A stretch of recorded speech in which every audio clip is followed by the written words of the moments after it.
वेद प्रचार मंडल द्वारा प्रिंसिपल उपासना मौदगिल के मार्गदर्शन एवं मंडल के प्रांतीय महासचिव रोशनलाल आर्य के सानिध्य में अंत्य विद्यालय वैदिक भाषण प्रतियोगिता का आयोजन भारतीय विद्या मंदिर senior secondary school Chandigarh road Ludhiana में 3 मई 2025 को किया गया। समारोह की अध्यक्षता doctor Vijay Lakshmi, principal DD Jain college of education Kidwai Nagar Ludhiana ने की। मनोज कुमार अरोड़ा, आभा सीकरी एवं संजीव गुप्ता ने दीप प्रज्वलित करके समारोह का उद्घाटन किया।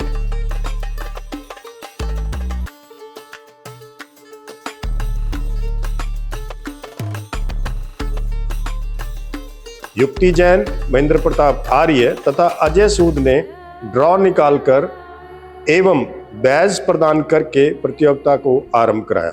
समारोह के मुख्य अतिथि श्रीमती सुनीता जैन, निर्देशक मैसर्स शर्मन जैन स्वीट्स एवं अन्य अतिथियों का स्वागत अरुण भारद्वाज, बॉबी मल्होत्रा, रोशनलाल आर्य, राकेश चांदना, सरोजनी सैदा, मोनिका छाबड़ा एवं मंडल के अन्य पदाधिकारियों ने किया। समारोह में प्रोफेसर नीलम, प्रोफेसर अंजलि तथा अन्य गणमान्य व्यक्तियों ने भाग लिया। इस प्रतियोगिता में 30 विद्यालयों के प्रतिभागियों ने भाग लिया। उन्होंने वैदिक संस्कृति के अतिरिक्त वर्तमान में विभिन्न समस्याओं से संबंधित विषयों पर अपने वक्तव्य दिए। Professor Usha Awasthi, professor VK Bhardwaj और प्रोफेसर हरसिमरन कौर ने निर्णायक की भूमिका निभाई। मंच संचालन कमलेश गुप्ता ने किया। समारोह अध्यक्ष डॉक्टर विजय लक्ष्मी ने अपने संबोधन में कहा कि जिस प्रकार परमात्मा ने सूर्य का प्रकाश, जल, वायु, पृथ्वी तथा अन्य पदार्थ मनुष्य मात्र के लिए दिए हैं, उसी प्रकार वेदों का ज्ञान भी सभी के लिए है।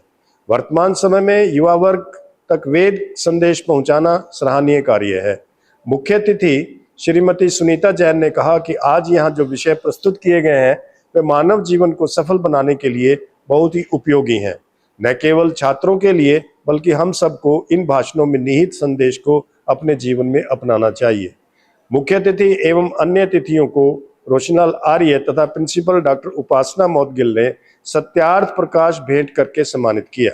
मुख्य अतिथि श्रीमती सुनीता जैन ने विजेताओं को पुरस्कार एवं प्रमाण पत्र प्रदान किए। प्रतियोगिता के परिणाम इस प्रकार रहे। प्रथम पुरस्कार Aditya Tiwari, Arya senior secondary school Purani Sabzi Mandi. द्वितीय पुरस्कार Gauri Binlwan, children valley public school. तृतीय पुरस्कार Gagandeep Singh, Dayanand model public school, Deepak cinema road Ludhiana. प्रशंसनीय पुरस्कार Khushi Dashmesh senior secondary school तथा साधना सिंह, ऋषि दयानंद स्कूल जमालपुर। प्रस्तुत है समारोह की झलकियां। मत समझो उसे कमजोर, हर तूफान में वो कश्ती है। संसार की रचना जिसने की वो खुद ने ही सृष्टि है। यहाँ बैठे सभी श्रोतागणों को मेरा प्यार भरा नमस्कार। आज मैं यहाँ केवल एक भाषण देने नहीं आई हूँ, मैं आई हूँ एक आवाज बनकर उस नारी की जो इस धरा का आधार है। मैं भी एक बेटी हूँ, मैं जानती हूँ कि एक नारी क्या सहती है और क्या कर सकती है। मैंने भी समाज की वो नजरें देखी हैं जो कभी तोलती हैं तो कभी तोड़ने की कोशिश करती हैं। लेकिन अब वक्त है चमकने का, टूटने का नहीं। नारी वो शक्ति है जो शिव को भी पूर्ण बनाती है। नारी वो ममता है जो संसार को मोती है। नारी वो करुणा है जो हर पीड़ा सहकर भी मुस्कुराती है। जब हम इतिहास के पन्नों को पलटते हैं तो हमें ऐसी ऐसी नारियां दिखाई देती हैं जिनकी वीरता, त्याग और बुद्धिमत्ता को देखकर संपूर्ण मानवता गर्व करती है। झांसी की रानी ने जब तलवार उठाई तो दुश्मन कांप गए। कल्पना चावला ने जब अंतरिक्ष छुआ तो सारी दुनिया ने सर झुकाया। ये सभी उदाहरण इस बात का प्रमाण है कि नारी केवल कोमल नहीं, अपार शक्ति का प्रतीक भी है। सीमा पर खड़ी वो बेटी सीने पर गोली खा जाती है। घर में मां बनकर हर भूखे को खाना खिलाती है। कमजोर नहीं है नारी, वो तो साक्षात शक्ति है। आज की नारी कहीं भी पीछे नहीं है। वो अंतरिक्ष में उड़ान भर रही है, विज्ञान में खोज कर रही है, खेलों में देश का नाम रोशन कर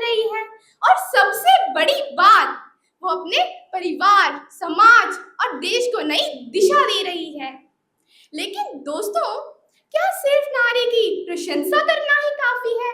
नहीं, प्रशंसा के साथ साथ उन्हें समान अवसर देना, उनका सम्मान करना और सबसे जरूरी उन्हें सुरक्षित माहौल देना हमारी जिम्मेदारी है। जब तक देश की हर बेटी को उसकी पहचान, उसके सपने और उसकी स्वतंत्रता नहीं मिलेगी, तब तक धरा का आधार नारी केवल एक वाक्य रहेगा, सच्चाई नहीं। पर अब वक्त है उन्हें आवाज देने का, उन्हें उड़ान देने का, उन्हें वो पहचान देने का जिनकी वो सच्ची हकदार हैं।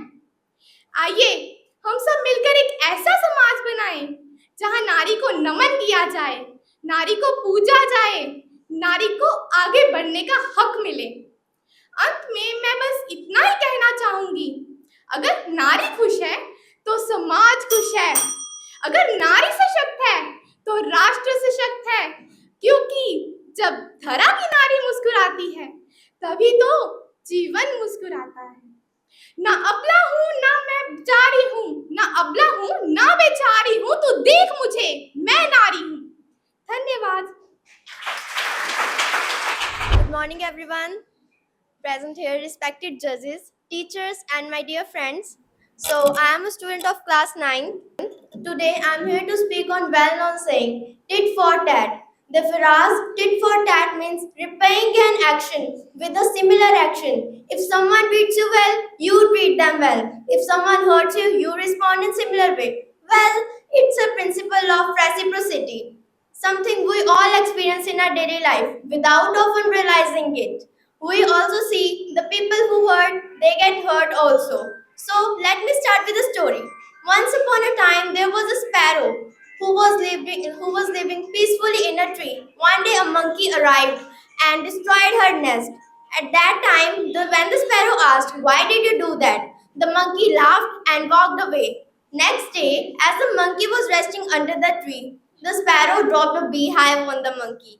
At that time, the monkey was very angry but scared also because bees was on him. The bees were angry, so they chased away the monkey. At that time, sparrow chirped tit for tat. This simple tale reminds us that every action have consequences. I repeat, actions have consequences. In real life, we can also see these tit for tat strategies in relationships, in politics, in games, and even in wars.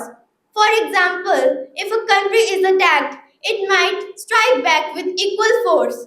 In friendships, if someone support you in your tough times, you will likely to stand by them in their tough times. Interestingly, even science believe in the strategy of tit for tat. We can also see in game theory, especially in the game of prisoner's dilemma, the strategy of cooperating first and striking back if they cheat often wins. Like if someone is kind to you, you stay kind. If they cheat, you can strike back. In this, tit for tat ensures fairness and decreases their things that they cheat and decreases betrayal also. But here's a catch: while tit for tat encourages fairness, but it can also cause endless revenge, in which you can think of two people, they are fighting constantly, which will become a cycle of negativity. So we can also see, that's why many of the leaders, they also say, like many of the leaders, Mahatma Gandhi, Jawaharlal Nehru, they say, an eye for an eye will make the whole world blind. I repeat, an eye for an eye will make the whole world blind. So, what's the solution? We must be wise. If someone hurt you, you should think that can we forgive? Is revenge necessary? And can we break the cycle? Yes, you can. You should forgive. So, my dear friends, in conclude, I would like to say that tit for tat teaches us a valuable lesson to always encourage and always protect others, but it also tells to treat others as they treat us. So we should be balanced in our life. We should use this principle to fairness, to create fairness, peace, and also mutual respect. Thank you so much for giving me this opportunity to speak. Have a wonderful day. बात मैं 6वीं कक्षा का छात्र हूँ। आज का विषय जैसा तरोजे वैसा भरोजे। एक समय की बात है, एक बुजुर्ग बूढ़ा आदमी अपने बेटे के पास शहर में रहने चला गया। वहाँ पर उसके बेटा बहू और एक 4 साल का पोता रहते थे। वहाँ जाकर उसने थोड़ी देर आराम किया और शाम के भोजन की तैयारी की। शाम के भोजन के लिए सब बड़े से मेज पर बैठे। दादाजी के बुजुर्ग होने के कारण उनके हाथ से एक टपटपाते हुए हाथ से एक दूध का गिलास गिर गया। इस बात पर बेटा और बहू दोनों गुस्सा होने लगे। दादाजी को उन्होंने घर के एक कोने में छोटी सी मेज लगाई और उस पर खाना दे दिया और सब रात के भोजन का आनंद लेने लगे। रात इसलिए क्योंकि दादाजी ने कांच का गिलास तोड़ा था, इसलिए उन्हें लकड़ी की कटोरी में खाना दिया था। एक 4 साल का पोता यह सब खामोशी से देख रहा था। अगली सुबह उसने एक लकड़ी से खेलना चालू कर दिया। उसके पिताजी ने मीठे से पूछा, बेटा तुम क्या कर रहे हो? बेटे ने उत्तर दिया कि मैं लकड़ी की कटोरी बना रहा हूँ। जब मैं बड़ा हो जाऊँगा तो आपको और माँ को इसी में खाना दूंगा। यह सुनकर हालांकि उसने कोई शब्द नहीं बोला था, पर यह सुनकर उनके गालों पर आंसू आ गया और वह यह समझ गए कि उन्हें क्या करना है। इस शब्द ने उन्हें इतना कठोर बना दिया कि वह अवाक रह गए। उन्होंने आज ही शाम दादाजी से माफ़ी मांगी और उन्हें ले जाकर अपने साथ मेज पर खाना खिलाया और उसके बाद से दादाजी ने हर भोजन अपने परिवार के साथ किया। शिक्षा बच्चों की आंखें खुली रहती हैं, बच्चों के कान सुनते रहते हैं और बच्चे यह मन में संदेह रखते हैं। धन्यवाद। संग शुरू हो जाती है एक और नई कहानी। प्यासे लोग तरसते हैं और मिलता नहीं है पानी। आओ मिलकर हम सबको बांटे ज्ञान, पानी की हर बूंद का हम सब करें सम्मान। बढ़ेंगे कदम बढ़ाने से, पानी बचेगा बचाने से। पानी एक अनमोल रत्न है, पानी जीवनदायी। इस अमृत को आप बचाओ, नहीं गवाओ भाई, नहीं गवाओ भाई। बूंद बूंद से बनता सागर, पानी बनाता जीवन उजागर। हम सबको पानी बचाना है, आने वाले कल को सजाना है। मेरे प्यारे शिक्षक गण और यहाँ बैठे निर्णय गण को मेरा प्यार भरा नमस्कार। मैं 10वीं कक्षा का छात्र हूँ और मेरा विषय है जल ही जीवन है। और आज मैं इस विषय पर अपने कुछ विचार प्रस्तुत करने जा रहा हूँ। जल पृथ्वी पर सभी प्राणियों के लिए एक अमृत के समान है। यह मानव जीवन के लिए एक बहुत ही आवश्यक तत्व है। जल के बिना मानव जीवन की कल्पना भी नहीं की जा सकती है।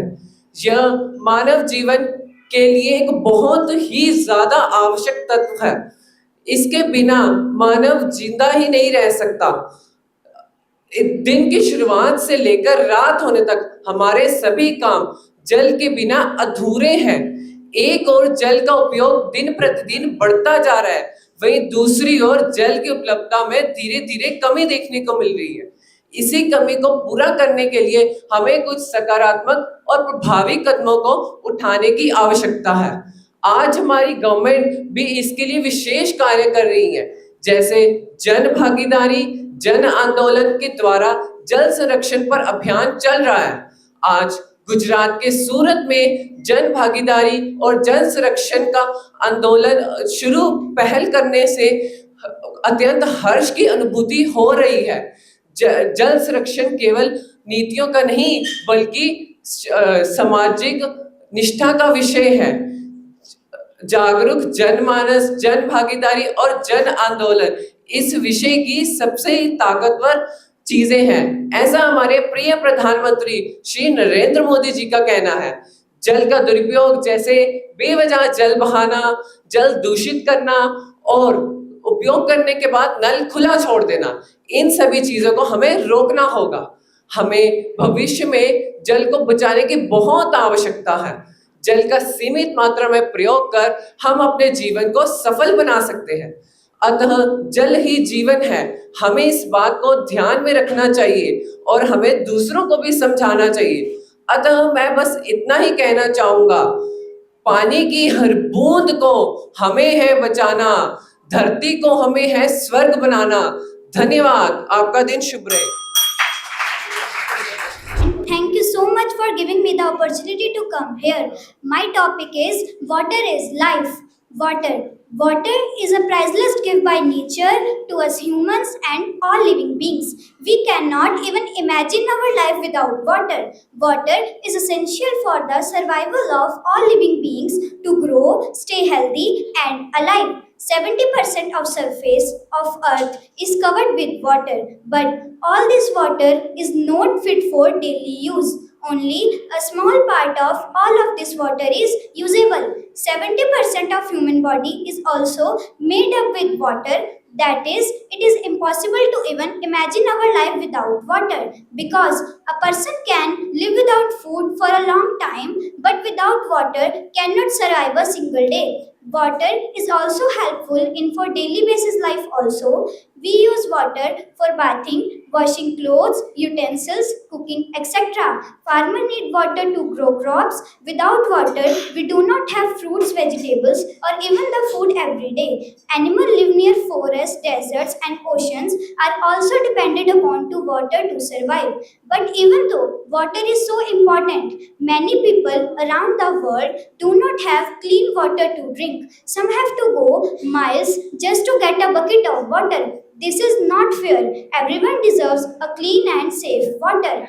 As water is precious as gold and we should not waste it. But humans are polluting all their water at a great level. We should save it not only because it is essential for human beings, but for every living species on our earth, whether a little worm to a small plant or a fully grown tree. Agriculture cannot be imagined without water.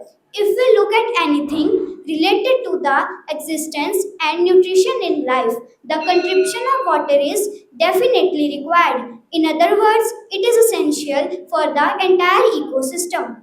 So, it is our duty to conserve water as much as possible for a better future.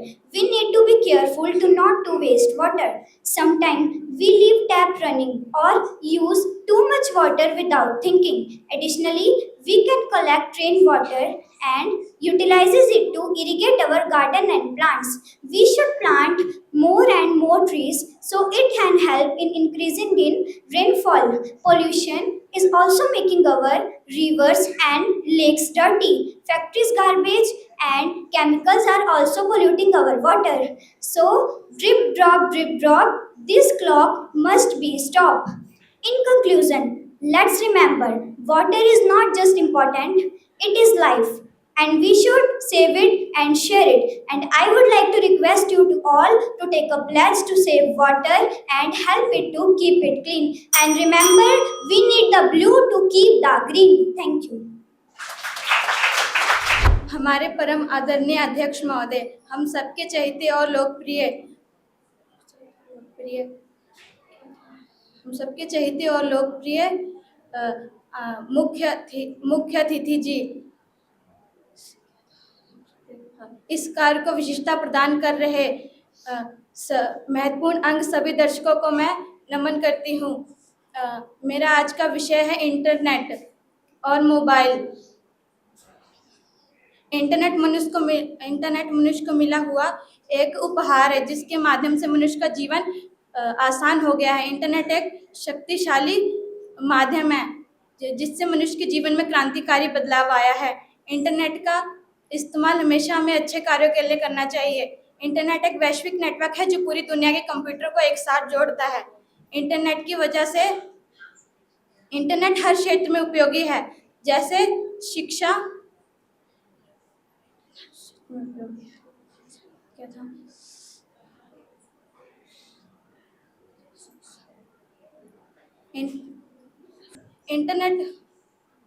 Internet हर क्षेत्र में उपयोगी है, जैसे शिक्षा के क्षेत्र में छात्र किसी भी विषय से संबंधित सहायता प्राप्त कर सकते हैं। इंटरनेट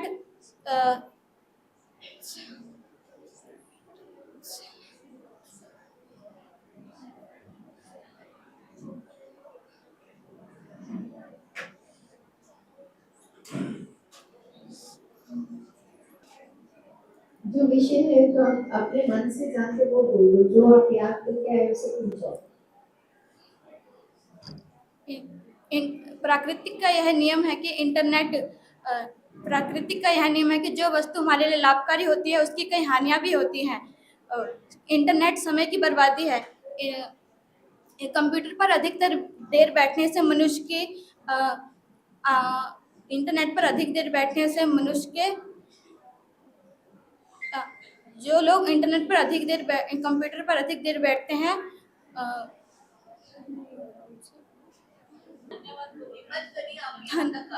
धन्यवाद।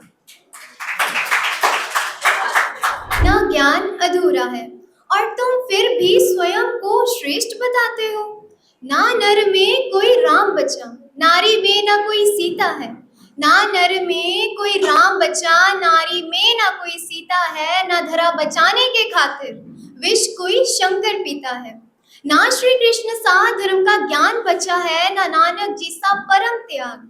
ना श्री कृष्ण सा धर्म का ज्ञान बचा है, ना नानक जी सा परम त्याग। बस नाच रही है नर के भीतर प्रतिशोध की कुटिल आग।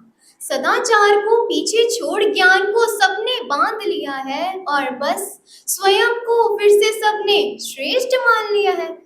आदरणीय निरीक्षक विवेकी निर्णायक मंडल अध्यापकगण एवं सभा में उपस्थित श्रोतागण, आप सभी को मेरा सादर नमन। आप लोगों को मेरे व्यंग्य से तो पता चल ही गया होगा कि आज का मेरा विषय क्या है।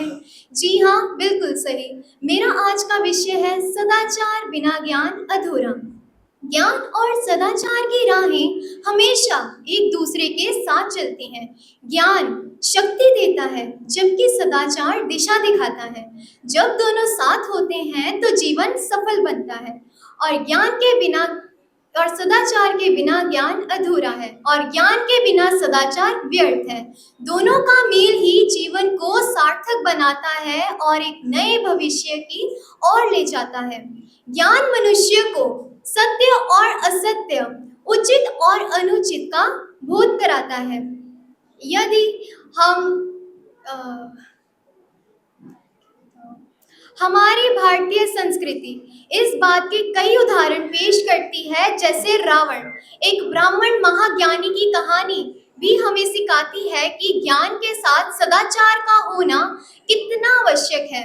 रावण वेदों का ज्ञाता था, लेकिन उसका दुराचार उसकी मृत्यु का कारण बना। और वहीं दूसरी ओर महात्मा गांधी और स्वामी विवेकानंद जैसे महान व्यक्तियों ने सदाचार और ज्ञान के प्रतीक के रूप में हमें प्रेरित किया और आगे आने वाली पीढ़ी को भी प्रेरित करते रहेंगे। कहा जाता है, ज्ञानम सदाचार युक्तम ही जीवनम सफलम भवेत्। ज्ञानम सदाचार युक्तम ही जीवनम सफलम भवेत्। सदाचार वहीनम ज्ञानम व्यर्थमेव न संशयम्। अर्थात ज्ञान जब सदाचार के साथ होता है तो जीवन सफल है और सदाचार के बिना ज्ञान व्यर्थ है, इसमें कोई संदेह नहीं है। अंत में बस इतना ही कहना चाहूंगी मेरे प्यारे श्रोतागण, क्या आप जानते हैं कि हमारे भारत का सबसे बड़ा धर्म युद्ध महाभारत भी हमें यही सिखाता है। सदाचार और ज्ञान का मेल ही जीवन की सच्ची हकीकत है। युधिष्ठिर की सत्यनिष्ठा, अर्जुन की बुद्धिमता, दोनों ने मिलकर धर्म की जीत की कहानी लिखी। भीष्म पितामह की प्रतिज्ञा, द्रोणाचार्य की विद्या, धर्म और ज्ञान के प्रतीक थे वे। कर्ण की दुविधा, दुर्योधन की दुर्नीति, सदाचार के बिना ज्ञान कितना व्यर्थ है यह दिखाया। महाभारत की यह कथा हमें सिखाती है कि सदाचार और ज्ञान का मेल ही जीवन को सार्थक बनाता है। तो आइए श्रोतागण, हम इस सीख को अपनाएं, जीवन में उतारें, सदाचार और ज्ञान के साथ जीवन को सफल बनाएं। धन्यवाद। सुप्रभात आदरणीय प्रधानाचार्य जी, शिक्षकगण, अतिथिगण एवं मेरे प्रिय साथियों। आज मैं आपके सामने एक महत्वपूर्ण विषय पे बात करना चाहती हूँ। हम सबका हो एक सपना, नशा विहीन हो समाज अपना। यह सिर्फ एक नारा नहीं बल्कि हमारी जिम्मेदारी है। नशा आज के युग में एक महामारी की तरह फैल रहा है। ये न केवल युवाओं को बल्कि बच्चों और बुजुर्गों तक को अपनी चपेट में ले रहा है। शराब, सिगरेट, ड्रग जैसे नशे व्यक्ति को न सिर्फ शारीरिक बल्कि मानसिक और आर्थिक रूप से भी तबाह कर देते हैं। नशे की लत लगने के बाद व्यक्ति अपना आत्मविश्वास खो देता है, वह परिवार और समाज से कट जाता है और अपराध की दुनिया में जाके फंस जाता है।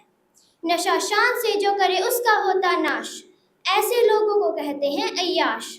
जो जन करता है नशा हो जाता है बर्बाद, निज कर्मों को छोड़कर कैसे हो आबाद। हमारी सरकार ने भी नशा मुक्त भारत अभियान जैसे कार्यक्रम शुरू किए हैं, लेकिन यह तभी सफल होगा जब हर व्यक्ति अपनी जिम्मेदारी को समझेगा। माता पिता को चाहिए कि वे अपने बच्चों को बताएं नशे के दुष्परिणाम, उनको बताएं कि नशे करने वाला व्यक्ति न केवल अपना जीवन बर्बाद करता है बल्कि अपने परिवार, दोस्तों और पूरे समाज को भी दुख देता है। व्यक्ति को समझना होगा कि नशा उसकी जिंदगी को धीरे धीरे खोखला कर रहा है। नशा लीवर, दिल, फेफड़ों और दिमाग को नष्ट कर देता है। इसकी लत व्यक्ति को हिंसक और चिड़चिड़ा बना देती है। नशे पे पैसा बर्बाद करके लोग गरीबी की ग्रत में चले जाते हैं। इसके कारण घरों में लड़ाई झगड़े बढ़ते हैं और रिश्ते भी टूट जाते हैं। नशा एक अभिशाप है जो व्यक्ति अपने परिवार और समाज को तबाह कर देता है। यह आपको नर्क तक ले जाता है, लेकिन स्वर्ग के भेष में। यह उदाहरण बताता है कि नशा शुरुआत में आपको अच्छा और सुकूनदायक महसूस करा सकता है, लेकिन अंत में यह आपके जीवन को बर्बाद कर देता है। यह एक धोखे का ही रूप है। नशे को ना कहो और जीवन को हाँ कहो। यह एक प्रेरणादायक संदेश है, युवाओं को नशे से दूर रखने और जीवन की सकारात्मकता को अपनाने के लिए प्रेरित करता है। कबीरदास जी ने कहा था, अति के भले ना बोलना, अति के भले ना चुप, अति के भले ना बरसना, अति के भले ना धूप। नशा भी एक अति है जो जीवन को असंतुलित कर देता है। अगर कोई आपको गलत चीज़ें जैसे शराब, सिगरेट देने की कोशिश करे तो बिना डरे ना बोले और अपने बड़ों से भी कहें कि वो भी नशे से दूर रह के हमें भी प्रेरित करें। हमें इससे लड़ना है और ये लड़ाई शुरू होती है आपके और मेरे छोटे छोटे कदमों से। आइए संकल्प ले, नशा नहीं ज्ञान अपनाएं, स्वस्थ समाज का निर्माण कराएं। हम सबका हो एक सपना, नशा वहीन हो समाज अपना, नशा वहीन हो समाज अपना। धन्यवाद। जय हिंद, जय नशा मुक्त। आदरणीय सभासद, निर्णायक गण और यहाँ पर उपस्थित मेरे सभी साथियों को मेरा सादर प्रणाम। संयम ही असली ताकत है इस दुनिया में, संयम ही असली ताकत है इस दुनिया में, वरना गुस्सा तो कायरों का हथियार होता है। आज का मेरा विषय है आरोग्य जीवन की प्रथम सीढ़ी संयम। स्वास्थ्य, जिसे अक्सर कम आंका जाता है, यह संपूर्ण जीवन की आधारशिला है। यह वह आधारशिला है जिस पर खुशी, सफलता और समग्र कल्याण का निर्माण होता है। यह सर्व कल्याण का निर्माण होता है।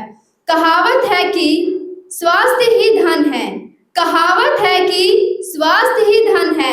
यह सच साबित होती है। अच्छे स्वास्थ्य के बिना सबसे शानदार धन और सबसे बड़ी उपलब्धियां भी अपनी चमक खो देती हैं। स्वास्थ्य ही हमारे जीवन का बहुत बड़ा धन है। सावधानी से जीना ही असली समझदारी है, सावधानी से जीना ही असली समझदारी है। बीमारी से पहले बचाव भी सबसे बड़ी तैयारी है। आत्मनियंत्रण और संयम दोनों आपस में जुड़े हुए हैं।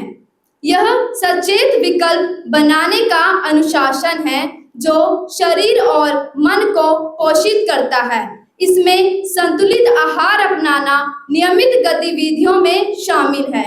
संतुलित आहार से मेरा कहने का यह तात्पर्य है कि हमें ऐसा भोजन करना चाहिए जिससे हमें विटामिन, कार्बोहाइड्रेट, प्रोटीन, वसा और लवण आदि प्राप्त हों। हानिकारक पदार्थों से दूर रहना ही भलाई है, हानिकारक पदार्थों से दूर रहना ही भलाई है। सेहत से बढ़कर ना कोई कमाई है। स्वास्थ्य और आत्म नियंत्रण, यह दोनों एक दूसरे से जुड़े हुए हैं।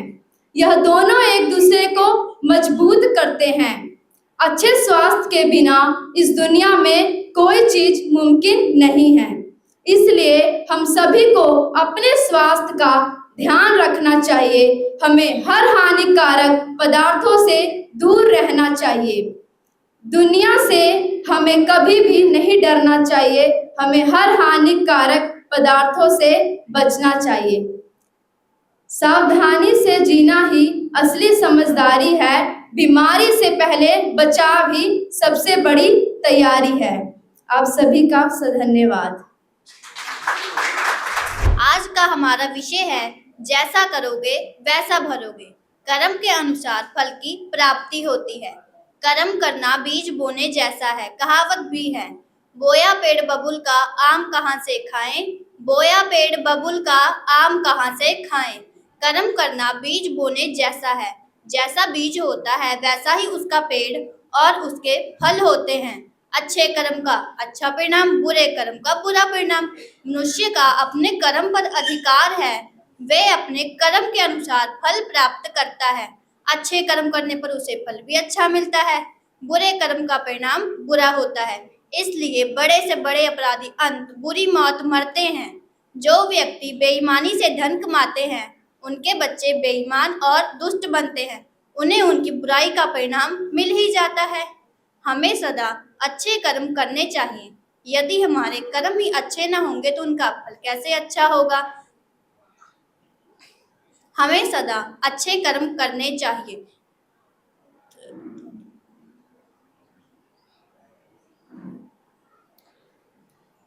यदि हमारे कर्म ही अच्छे न होंगे तो उनका फल कैसे अच्छा होगा।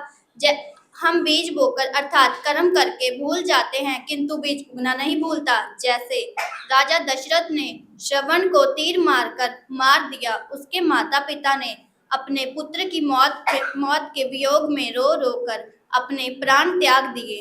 उसी प्रकार राजा दशरथ को भी पुत्र वियोग के कारण अपने प्राण त्यागने पड़े। उसी प्रकार दुर्योधन ने पांडवों से राज्य प्राप्त करने की इच्छा के कारण उन्हें कई दंड और कष्ट पहुंचाए।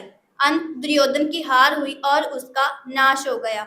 आज हम दुर्योधन से घृणा और युधिष्ठिर का सम्मान करते हैं। विद्यार्थी जीवन में भी ऐसी बहुत सी उदाहरणें हैं जो हमें कर्म करने और उसका फल बताती हैं। जो विद्यार्थी मेहनत और लगन से पढ़ाई करते हैं वे सदा अपने माता पिता और अपने स्कूल का नाम रोशन करते हैं। उसके विपरीत जो विद्यार्थी अपना समय बर्बाद करते हैं वे सदा जीवन की दौड़ में पीछे रह जाते हैं। तुलसीदास, कबीरदास, गुरु नानक देव जी, राजा हरीशचंद्र, चंद्रशेखर आजाद, भगत सिंह आदि देशवासियों ने अपने कर्मों से यह सिद्ध कर दिया है कि अच्छे कर्म का परिणाम अच्छा ही होता है। अच्छे कर्मों का फल अच्छा ही होता है।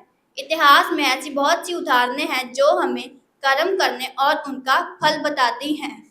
कुछ पंक्तियां भी हैं, जैसा करोगे वैसा भरोगे, जैसा करोगे वैसा भरोगे, अच्छा करोगे अच्छा मिलेगा, बुरा करोगे बुरा मिलेगा। यह तुम पर नहीं तुम्हारे कर्म पर है। यह तुम पर नहीं तुम्हारे कर्म पर है कि तुम क्या बनोगे। धन्यवाद। Good morning to respected guests, teachers, parents, and students, fellow. Today I am standing in front of you to deliver the speech on the topic of parents and teachers are alike. Today I want to talk about the two pillars of our life, one parents and one teachers. While they may seem different, but they play a common role to guide or nurture us. Parents are our first teacher, providing us love, care, and support. They instill moral values and principles that show our character. And teacher on the other hand impart knowledge, skills and wisdom by the help of intellectually and emotionally which help us to grow. And third, both parents and teachers play a vital role in our life. They motivate us to pursue our dreams and overcome obstacles and become the better version of ourselves. Their guidance, patience and encouragement help us to navigate life's challenges. And in many ways, parents and teachers are alike. First, care for well being and support. Third, in guidance and success. Third, how to learn and grow. Fourth, for their making us to make our value and character show variables. And in many ways, parents and teachers are valuable for us. We always have to respect them and let us appreciate both our parents and teachers for their contribution in our life, for their indeed valuable and dedication and commitment for our growth and development. Parents and teachers are very well-being and care with us. They always well-being with us. Parents are the first two person in our life who never show us negative and wrong way to move on. They make only one dream: their world should become successful and raise their name in the world. They invest their all money to make their world successful and very knowledgeable. Teachers always do hard work and stand all the day in the school to make their students should get knowledgeable and successful. Teachers are very hard working. Sometimes they don't teach their lunch also because they are making some notes for their child in maths. They are solving some sums in the staff room, but they never eat their lunch also. They are very important for us. Parents are always standing and doing work in the factories, hosieries, and etc. They are very constitutions to us. We always have to respect them, our elders also. And when teachers' days are coming, we have to give them gifts also. It is not we are wasting our money in markets buying something else and something else. We can save that money and buy some gift for our teachers and parents also, because they are very important in our life. Parents are our second parents.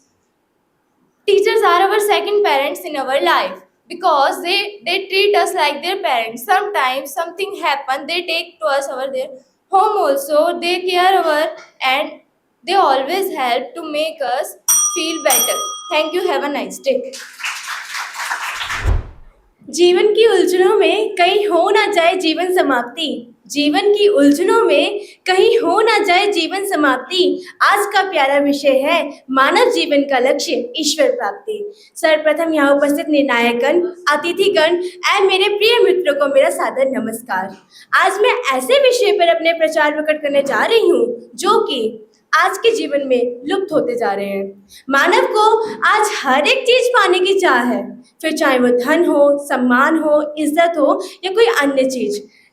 मानव इन चीज को पाने के लिए इतना उतावला हो गया है कि वो अपने जीवन का वास्तविक लक्ष्य खो बैठा है।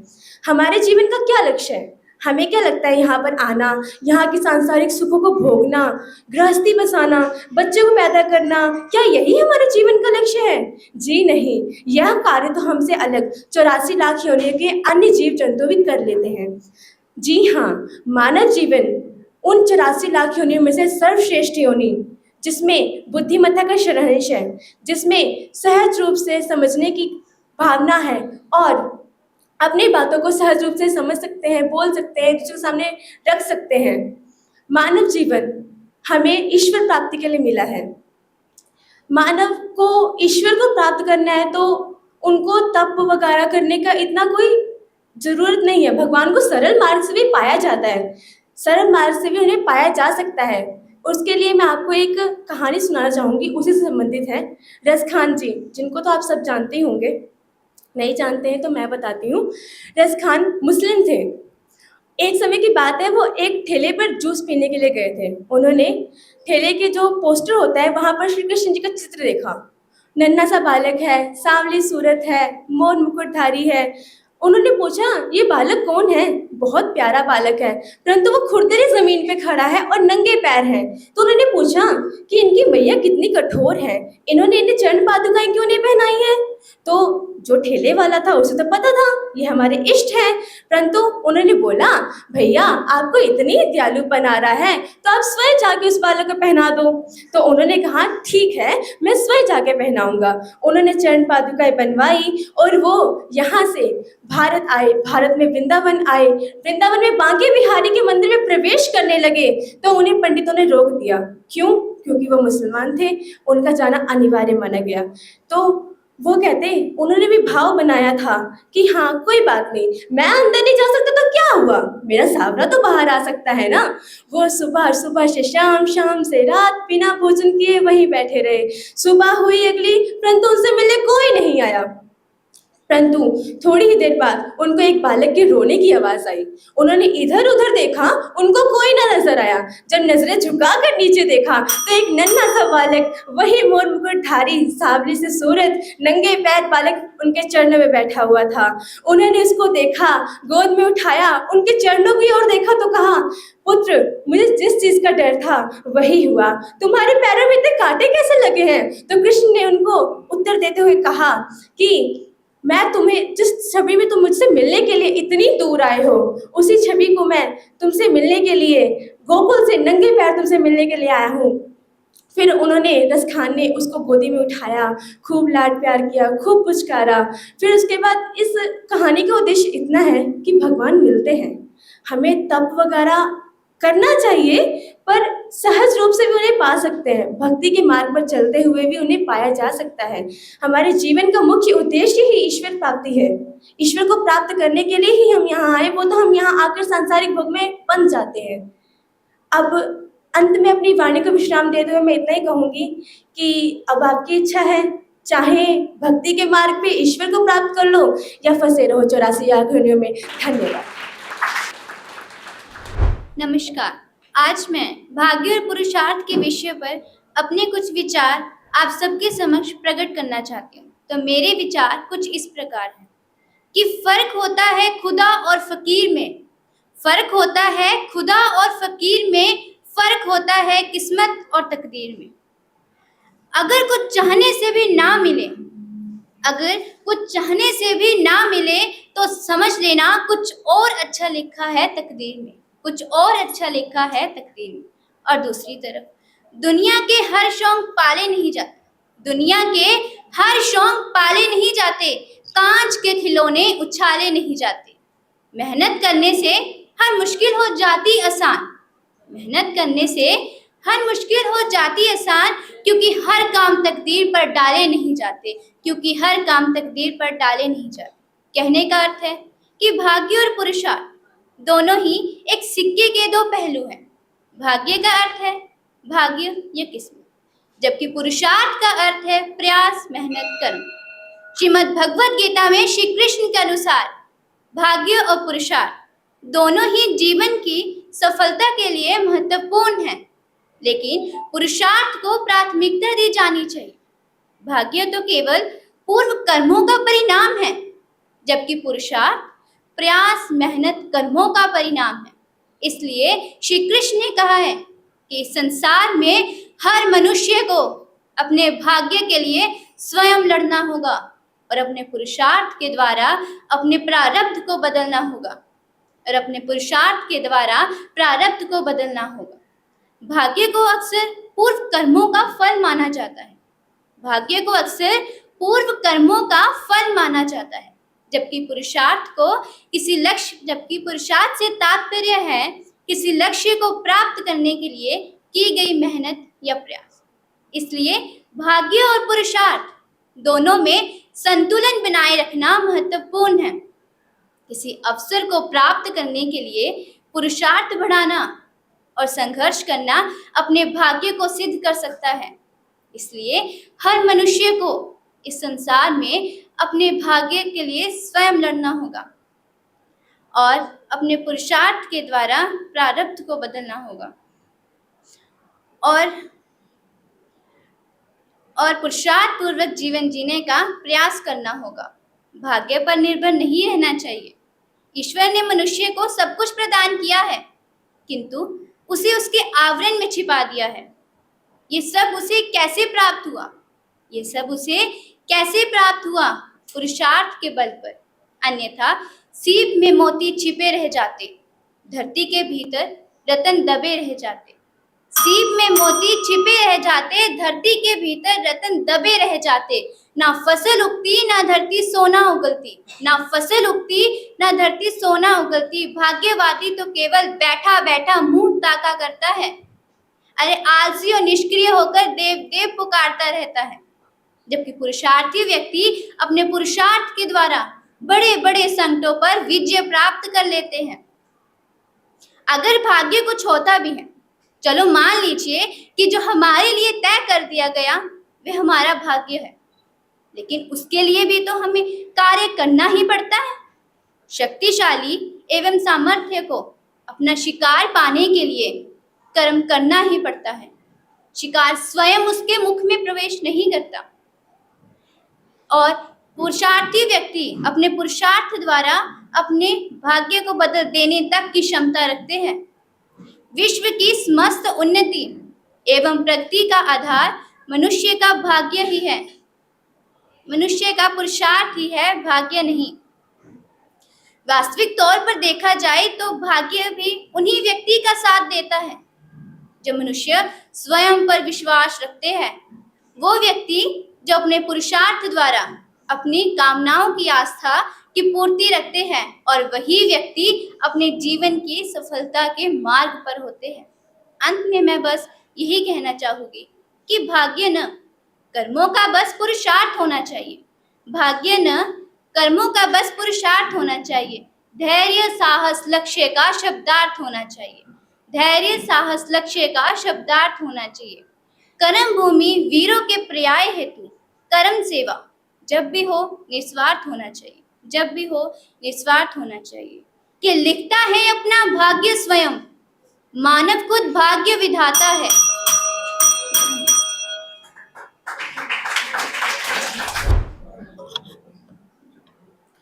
कमल के समान सुशोभित आदरणीय अध्यापक, जज साहिबान और आदरणीय श्रोतागण, आज मैं आपके समक्ष एक अत्यंत महत्वपूर्ण विषय पर अपने विचार प्रस्तुत करने जा रही हूँ। मानव जीवन का लक्ष्य ईश्वर प्राप्ति।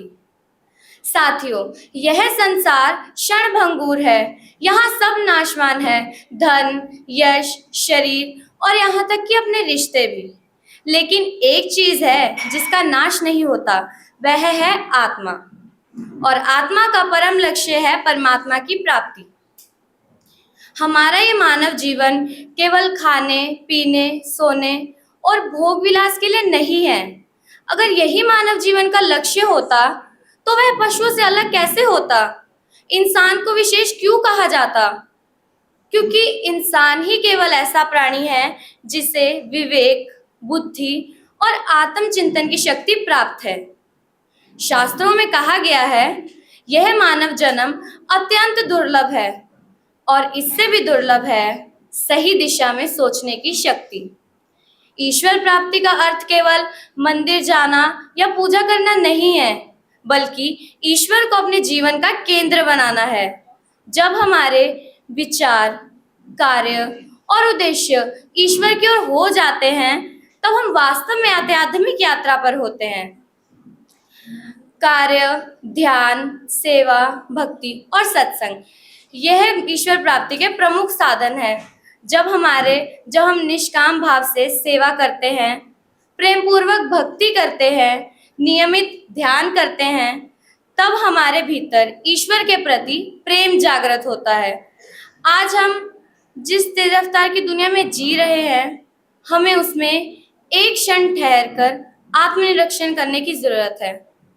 क्या हम उस भौतिक सफलता की दौड़ में लगे हैं या फिर उस परम सत्य की खोज में हैं जो हमें शांति और आनंद प्रदान करता है? गुरु नानक देव जी ने कहा था, मन तू ज्योत स्वरूप है, अपना मूल पहचान। अर्थात हे मनुष्य, तू स्वयं ईश्वर का अंश है, अपने असली स्वरूप को पहचान। तो आइए हम सब संकल्प ले कि इस मानव जीवन को व्यर्थ नहीं जाने देंगे। हम ईश्वर की ओर एक कदम बढ़ाएंगे और वह हमारी तरफ 100 कदम बढ़ाएगा। अंत में मैं यही कहना चाहूंगी कि सच्चा सुख, सच्ची शांति और सच्चा उद्देश्य केवल ईश्वर प्राप्ति में ही है। यही मानव जीवन का सच्चा सार है। धन्यवाद। संस्कारों से मान है बनते लोग महान, संस्कार सुरभती रहे मिलता उत्तम स्थान। संस्कारों से मनुष्य की बनती है पहचान, संस्कार हो कर्म से बने भले इंसान। आज मुझे बहुत आनंद और खुशी की अनुभूति हो रही है कि मुझे इस मंच पर जीवन में संस्कारों का महत्व जैसे पवित्र एवं गहन विषय पर चर्चा करने का अवसर प्राप्त हुआ। संस्कार क्या है? वही जो ना तो बाजारों में बेचे जा सकते हैं और ना ही हम उन्हें खरीद सकते हैं।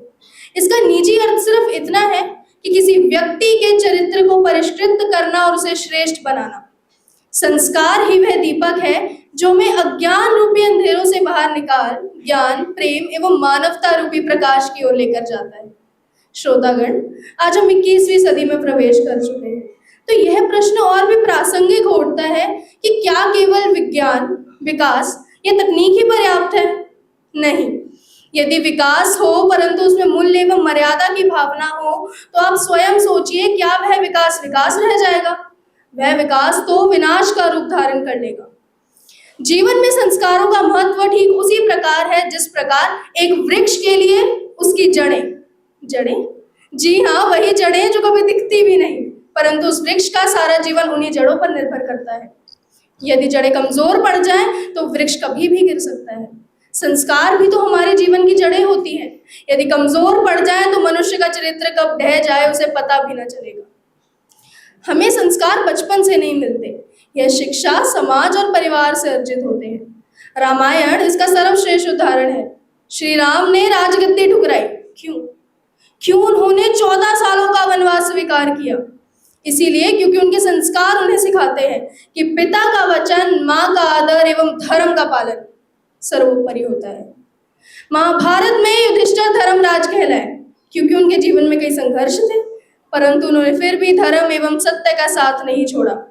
उनसे भी कई गलतियां हुई, परंतु उनके संस्कारों ने उन्हें पश्चाताप करना सिखाया और यही सच्चे आदर्शों की पहचान होती है। सा विद्या या विमुक्तये, सुना ही होगा। आपके अनुसार सच्ची विद्या क्या है? वही जो हमें मुक्त करती है अंधकार, अहंकार एवं अधर्म से। आज के युग में हर बच्चे को दूरभाष यंत्र, साधारण अर्थों में मोबाइल फोन चलाना आ गया है, परंतु एक चीज है जो वे सब भूल रहे हैं, बड़ों का आदर करना। ये कहा भी गया है कि माता पिता गुरु की सेवा यह है धर्म महान, संस्कारों से ही तो बनती है जीवन की पहचान। संस्कार ही हमें मनुष्य से महामानव बनाते हैं, यही हमें निजता से लोकहित, स्वार्थ से परमार्थ की ओर लेकर जाते हैं। तो आप स्वयं सोचिए, यदि संस्कार ही ना होते तो हम मनुष्यों में और पशुओं में क्या ही अंतर रह जाता।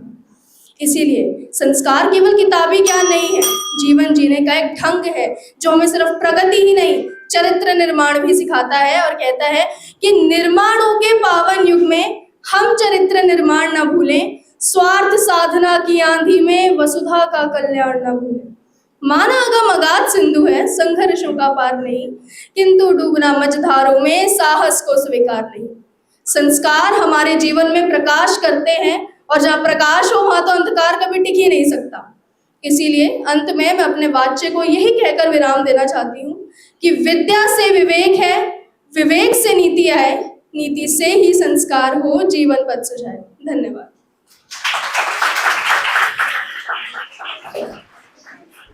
कि जिंदगी की उलझनों में कहीं हो ना जाए जीवन की समाप्ति। आज का हमारा प्यारा विषय है मनुष्य का उद्देश्य ईश्वर प्राप्ति। माननीय निर्णायक मंडल, अतिथिगण, अध्यापकगण एवं मेरे सभी प्रिय सहपाठियों को मेरा प्यार भरा नमस्कार। आज की इस भाषण प्रतियोगिता में मेरा सौभाग्य है कि आज मैं आपके समक्ष एक ऐसे विषय पर अपने विचार व्यक्त करने जा रहा हूं जो आज शायद मानव जीवन से कहीं लुप्त हो गया। जी हाँ, आज मनुष्य को अपने जीवन में हर वस्तु की चाहे वह धन हो, पैसा हो, शोहरत हो, सम्मान हो या परिवार हो, मनुष्य अपनी स्वार्थपूर्वक चीजों की पूर्ति करने के लिए उसके पीछे दिन रात लगा हुआ है तथा उसे ये सभी चीजें किसी भी हाल में प्राप्त करनी है। लेकिन जिस उद्देश्य के कारण उसको यह मानव जीवन मिला है, वह तो लक्ष्य उसका कहीं खो गया प्रतीत होता है। जब मनुष्य का इस धरती पर जन्म हुआ तो उसकी डोर उस ईश्वर के साथ बंधी हुई थी, लेकिन जैसे जैसे वह बड़ा होता गया वह डोर कच्ची होकर टूटने लगी। मनुष्य अपनी आवश्यकताओं की चीजों के पीछे इतना भागा कि वह ईश्वर से कहीं दूर, बहुत ही दूर निकल गया। जिस मंजिल की तलाश में मनुष्य इधर उधर भटक रहा था तथा जब वह उसके समीप पहुंचा तो उसने पाया कि जिस वस्तु को अपने जीवन का लक्ष्य समझ रहा था वह तो केवल एक मिथ्या थी, एक खोखला डंबर था, एक दिखावा था। मनुष्य के जीवन का असली लक्ष्य यह तो कभी नहीं था। मनुष्य के जीवन का असली लक्ष्य तो केवल ईश्वर प्राप्ति है, जिसके लिए उसे यह मानव जीवन मिला है। तू खोजता है जिसे बाहर बाहर, वह तो बैठा है तेरे ही भीतर। मानव जीवन अर्थात सृष्टि की उन 84 लाख योनियों में से एक विशेष अस्तित्व वाला जीवन मानव जीवन ही है, जिसमें बुद्धिमत्ता का सारांश अपनों से प्यार, बच्चों से प्यार, जीव पक्षी अर्थात सृष्टि की वह 84 लाख योनियां भी यही करती है। लेकिन सद्भाव से समझने वाली बुद्धि केवल और केवल इंसानों के पास ही है। यदि इंसान यह शरीर पाकर भी उस ईश्वर के बनाए हुए मार्ग पर नहीं चलता तो हमें तथा संसार के अन्य जीव जंतुओं में भी कोई मतभेद नहीं रहेगा। यदि हम मनुष्य के उद्देश्यों की चर्चा करें तो उसके समय समय के परिवर्तन, उसकी इच्छाओं को आगे रखकर लक्ष्य प्राप्त करना है, परंतु मनुष्य के जीवन का असली लक्ष्य तो केवल और केवल मोक्ष प्राप्त करना है, जो कि केवल ईश्वर की प्राप्ति से ही मुमकिन है। समय के अनुसार मनुष्य ने बहुत ही उन्नति की है, लेकिन उस उन्नति के काल चक्र में मनुष्य प्राकृतिक तथा ईश्वर से कई विमुख होता दिख रहा है। ईश्वर से अर्थात ईश्वर के सामने आना नहीं, बल्कि उसकी बनाई गई सृष्टि के कण कण को पाना है।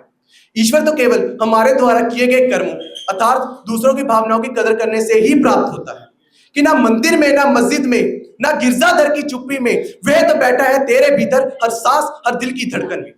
ईश्वर को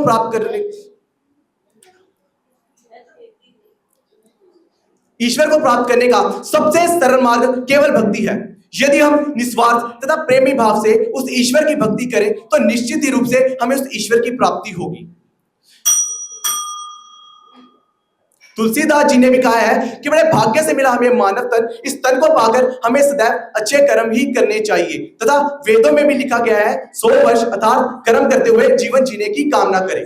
अंत में अपनी वाणी को विराम देते हुए बस यही कहना चाहता हूं कि जिस प्रयोजन के कारण हमें यह मानव जीवन मिला है, हमें उसे भूलना नहीं है, हमें उसके मार्ग से भटकना नहीं है, अर्थात सृष्टि के उलझनों में उलझकर अपना यह अनमोल जीवन व्यर्थ में नहीं गंवाना।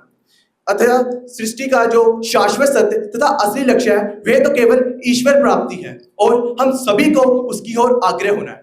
कहते हैं सृष्टि द्वारा बनी हर वस्तु है जो नश्वर, कि सृष्टि द्वारा बनी हर वस्तु है जो नश्वर, अच्छे कर्म करके हम प्राप्त करेंगे ईश्वर, अच्छे कर्म करके हम प्राप्त करेंगे ईश्वर। कि जीवन का उद्देश्य सफल होगा तभी, कि जीवन का उद्देश्य सफल होगा तभी जब मानव जीवन पाकर हम प्राप्त करेंगे ईश्वर, जब मानव जीवन पाकर हम प्राप्त करेंगे ईश्वर। जय हिंद, धन्यवाद, भारत माता की जय। काल आदरणीय जज साहिबान, अध्यापक साहिबान ਅਤੇ ਮੇਰੇ ਪਿਆਰੇ ਸਹਿਯੋਗੀ ਮਿੱਤਰੋ, ਅੱਜ मैं ਤੁਹਾਡੇ सामने एक बहुत ही महत्वपूर्ण विषय मानस की जात सब एक पहचान को उत्ते अपने विचार पेश करन जा रही हाँ। मानस की जात सब एक पहचान हो, यह वाक सानू सिखाउंदा है कि दुनिया विच कोई भी मनुख दूजा नहीं, असी सारे इंसान रब दी बनाई हुई इक्को जही रचना हाँ। फिर असी किसी नू उच्चा जा नीवा किवें कह सकते हैं? गुरु नानक देव जी ने कहा सी, अवल अल्लाह नूर पाया कुदरत के सब बंदे, एक नूर ते सब जग उपजया कौन भले को मंदे। इस उक्ति तो सानू यह सिक्ख्या मिलती है कि दुनिया विच हर मनुख एक नूर तो ही पैदा होया है। फिर असी किसी नू उच्चा जा नीवा क्यों कहने आ? जिवें रेते विच डिग्गी हुई खंड कीड़ी तां चुक सकदी है पर हाथी नहीं। ऐसे लई किसी नू अमीर जा गरीब विच भेदभाव ना करो, क्योंकि सानू कदे भी किसी दी भी लोड़ पै सकदी है। गुरबाणी विच भी लिखिया है कि मनुख दी सिर्फ इक्को जात है, मानव जात। फिर साडा देश हजारां जातियां दे विच क्यों वंडिया गया? किसे ने अते क्यों उसनू वंडिया? अजिहे किन्ने ही सवाल हर एक दे जहन विच आउंदे हन। दलाई लामा जी ने कहा सी, My religion is very simple, my religion is kindness। इसका मतलब मेरा धर्म बहुत सादा है, मेरा धर्म दया है। मनुख दी असल खूबसूरती उस समय निकलदी है जद असी आपस विच रब नू वेखना सिख लैने आ। असी मंदिर, मस्जिद, गुरुद्वारे हर थां जाके रब नू लभदे आ, पर असल रब तां साडे विच ही वसदा हुंदा है। कोफी आनंद जी ने बहुत सोहना लिखिया सी, We may have different religions, different languages or different colored skin, but we all belong to one human race।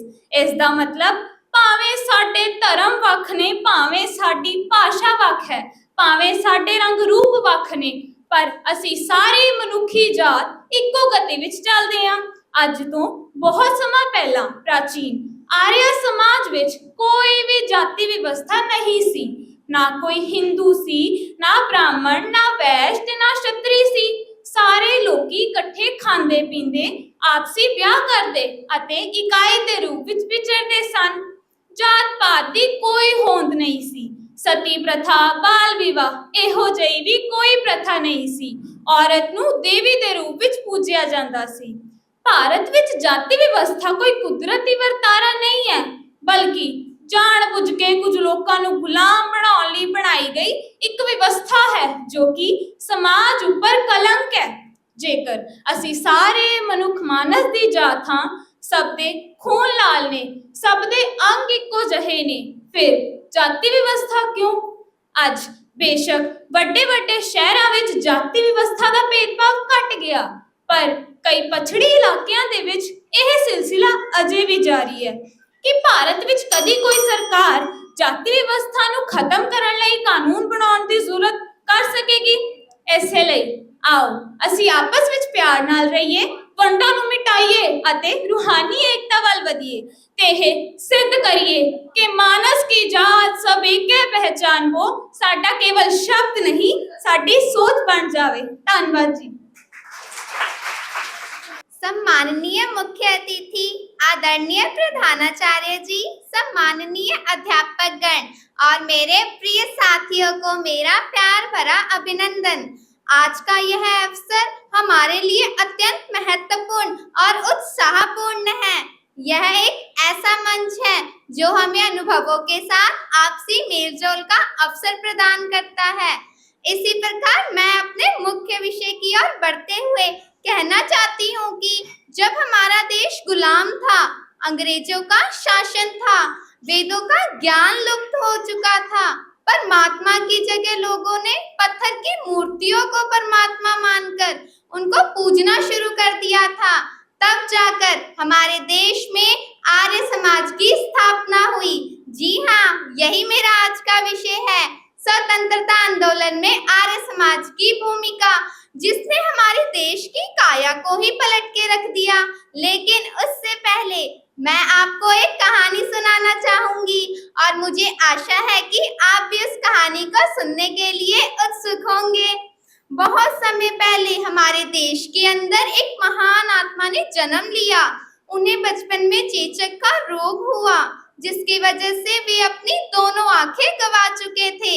लेकिन वो कहते हैं ना, जिसकी बाहर की आंखें बंद हो जाती हैं, उसकी अंदर की आंखें खुल जाती हैं।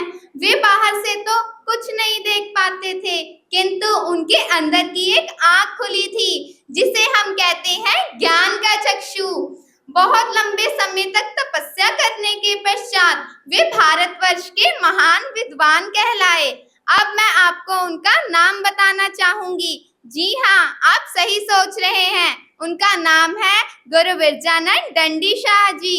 वे हर बार प्रभु से प्रार्थना करते कि कोई ऐसा विद्वान उनके पास भेजे जिसे वे वेदों का ज्ञान दे सके। फिर एक दिन भगवान ने उनकी सुन ली। गुरुजी अपनी कुटिया में बैठे थे कि अचानक एक व्यक्ति ने उनका दरवाजा खटखटाया।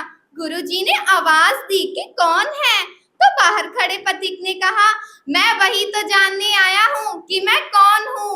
यह सुनते ही गुरुजी ने उठकर झट से दरवाजा खोला और फिर से पूछा कि तुम कौन हो। तब उस पथिक ने बड़ी ही विनम्रता के साथ हाथ जोड़कर कहा कि मेरा नाम दयानंद सरस्वती है। जी हाँ, वही दयानंद सरस्वती जिनके बचपन का नाम मूल शंकर तिवारी था। 21 साल की आयु में अपना घर बार छोड़कर पूरे देश का भ्रमण करते रहे। तब दयानंद जी ने देश की हालत को देखकर एक संगठन को जन्म दिया और उस संगठन का नाम है आर्य समाज। महर्षि दयानंद सरस्वती एक ऐसा समाज देख रहे थे जो किसी का गुलाम नहीं है। इन्होंने बताया कि जाति मनुष्य के जन्म से नहीं, अपितु मनुष्य के कर्म से तय होती है। देश की स्वतंत्रता संग्राम में आर्य समाजियों की भूमिका अग्रणी रही है। देश की आन बान शान के लिए इन आर्य वीरों ने अपने प्राणों की आहुति दी। जिस प्रकार अमेरिका में भारत की स्वतंत्रता के लिए जो प्रयास हुए, वो भाई परमानंद जी के समर्पण और सहयोग का फल है। इसी प्रकार इंग्लैंड में भी भारत की स्वतंत्रता के लिए जितने प्रयास हुए वह श्याम जी कृष्ण वर्मा के इंडिया हाउस से हुए। देश की स्वतंत्रता संग्राम में भगत सिंह, लाला लाजपत राय, रोशन सिंह, लाला हरदयाल जी आदि कई देशभक्तों का योगदान रहा है, जिसका फल 15 अगस्त 1947 को स्वतंत्रता के रूप में हमारे सामने आता है। स्वदेशी प्रचार, गौ रक्षा, स्त्री शिक्षा, विधवा उद्धार आदि इन सभी श्रेष्ठ कार्यों में आर्य समाज अग्रणी रहा है। इसी प्रकार मैं अंत में यही कहना चाहती हूँ कि देश को आज भी ऐसे आंदोलन की जरूरत है जो देश में नैतिकता की लहर ला सके। धन्यवाद। धन्य अतिथिगण, शिक्षकगण, ए प्यारे साथियों, आप सभी को मेरी ओर से राधे राधे। मैं आज आप सभी को प्रदूषण के संबंध में कुछ बताना चाहता हूँ कि प्रदूषण कई प्रकार के होते हैं, जैसे मानसिक प्रदूषण, सामाजिक प्रदूषण, पर्यावरण प्रदूषण और भौतिक प्रदूषण। ये प्रदूषण मानसिक प्रदूषण की मानसिक प्रदूषण इन सभी प्रदूषणों की जड़ है। यह एक ऐसी स्थिति है जो व्यक्ति के विचारों, भावनाओं और व्यवहारों को जन्म देता है और उसे नकारात्मक रूप से प्रभावित करता है। यह प्रदूषण कई कारणों से उत्पन्न हो सकते हैं, जैसे कि नकारात्मक विचार, पूर्वाग्रह और बाहरी स्रोतों से नकारात्मक प्रभाव। जब तक हम अपने मन को शुद्ध नहीं कर लेते, तब तक हम अन्य प्रकार के प्रदूषणों से मुक्त नहीं हो सकते। मानसिक प्रदूषण का अर्थ है मन की शुद्धता का दूषित होना। यह प्रदूषण नकारात्मक विचारों, भावनाओं और व्यवहारों को जन्म देता है, जिससे मनुष्य नकारात्मक रूप से प्रभावित होता है और उसे नकारात्मक प्रदूषणों के प्रति अधिक संवेदनशील बना देता है। जब हम अपने विचारों को नियंत्रित नहीं कर पाते हैं तो हम भौतिक प्रदूषण का कारण बनते हैं। यह प्रदूषण मनुष्य के शरीर को नुकसान पहुंचाता है और उसके स्वास्थ्य को प्रभावित करता है। जब हम दूसरों के प्रति नकारात्मक रवैया अपनाते हैं तो हम सामाजिक प्रदूषण का कारण बनते हैं। यह प्रदूषण समाज के लोगों की रिश्तों को खराब करता है और समाज को नुकसान पहुंचाता है।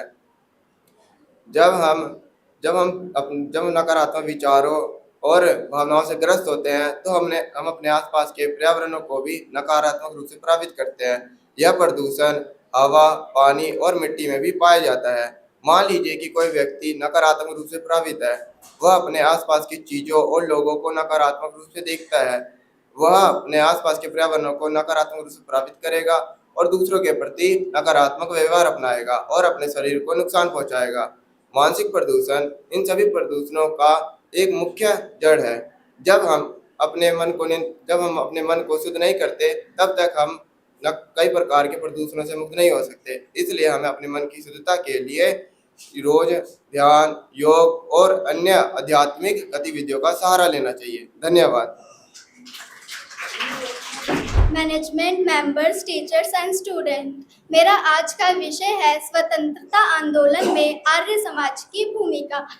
आर्य समाज का भारतीय स्वतंत्रता संग्राम में बहुत महत्वपूर्ण योगदान रहा है। आर्य समाज ने भारतीय स्वतंत्रता संग्राम में बहुत महत्वपूर्ण भूमिका निभाई। ये एक महत्वपूर्ण सामाजिक और वैचारिक शक्ति के रूप में उभरा। सामाजिक जागरूकता और सुधार। आर्य समाज ने समाज में व्याप्त कुरीतियों जैसे कि बाल विवाह, सती प्रथा, छुआछूत और जातिवाद के विरुद्ध आवाज उठाई। यह सामाजिक सुधार राष्ट्र निर्माण के लिए बहुत जरूरी थे। समाज को एकजुट और शिक्षित बनाकर स्वतंत्रता की भावना को प्रबल किया गया। शिक्षा के क्षेत्र में आर्य समाज की बहुत महत्वपूर्ण भूमिका रही। आर्य समाज ने गुरुकुल, कांगड़ी विश्वविद्यालय जैसे कई शिक्षण संस्थानों की स्थापना की, जहां उन्हें भारतीय संस्कृति, वेदों और राष्ट्रभक्ति की शिक्षा दी जाती थी। इससे स्वतंत्रता सेनानियों की एक नई पीढ़ी तैयार हुई। स्वदेशी और स्वाभिमान का प्रचार। आर्य समाज ने स्वदेशी वस्तुओं के प्रयोग और विदेशी वस्तुओं के बहिष्कार का समर्थन किया, जिससे ब्रिटिश शासन के आर्थिक आधार को चुनौती मिली।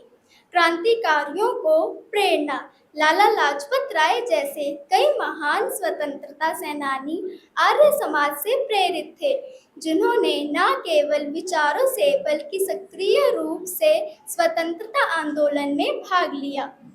जातीय और धार्मिक एकता। आर्य समाज ने वसुधैव कुटुंबकम और सर्वधर्म समभाव की भावना को बढ़ावा दिया, जिससे विभिन्न वर्गों के लोग एकजुट होकर स्वतंत्रता संग्राम में भाग लेने लगे। राष्ट्रीयता की भावना का प्रसार। आर्य समाज ने भारतीयों में स्वाभिमान और आत्मगौरव की भावना का संचार किया, जिस वेदों की महत्वता को बताकर भारतीय संस्कृति के प्रति गर्व उत्पन्न किया गया। हिंदू समाज में एकता। आर्य समाज ने शुद्धिकरण आंदोलन चलाया, जिससे हिंदू धर्म में लौटने वाले लोगों को पुनः स्वीकार किया गया। इससे हिंदू समाज में एकता और जागरूकता बढ़ी। विदेशी शासन का विरोध।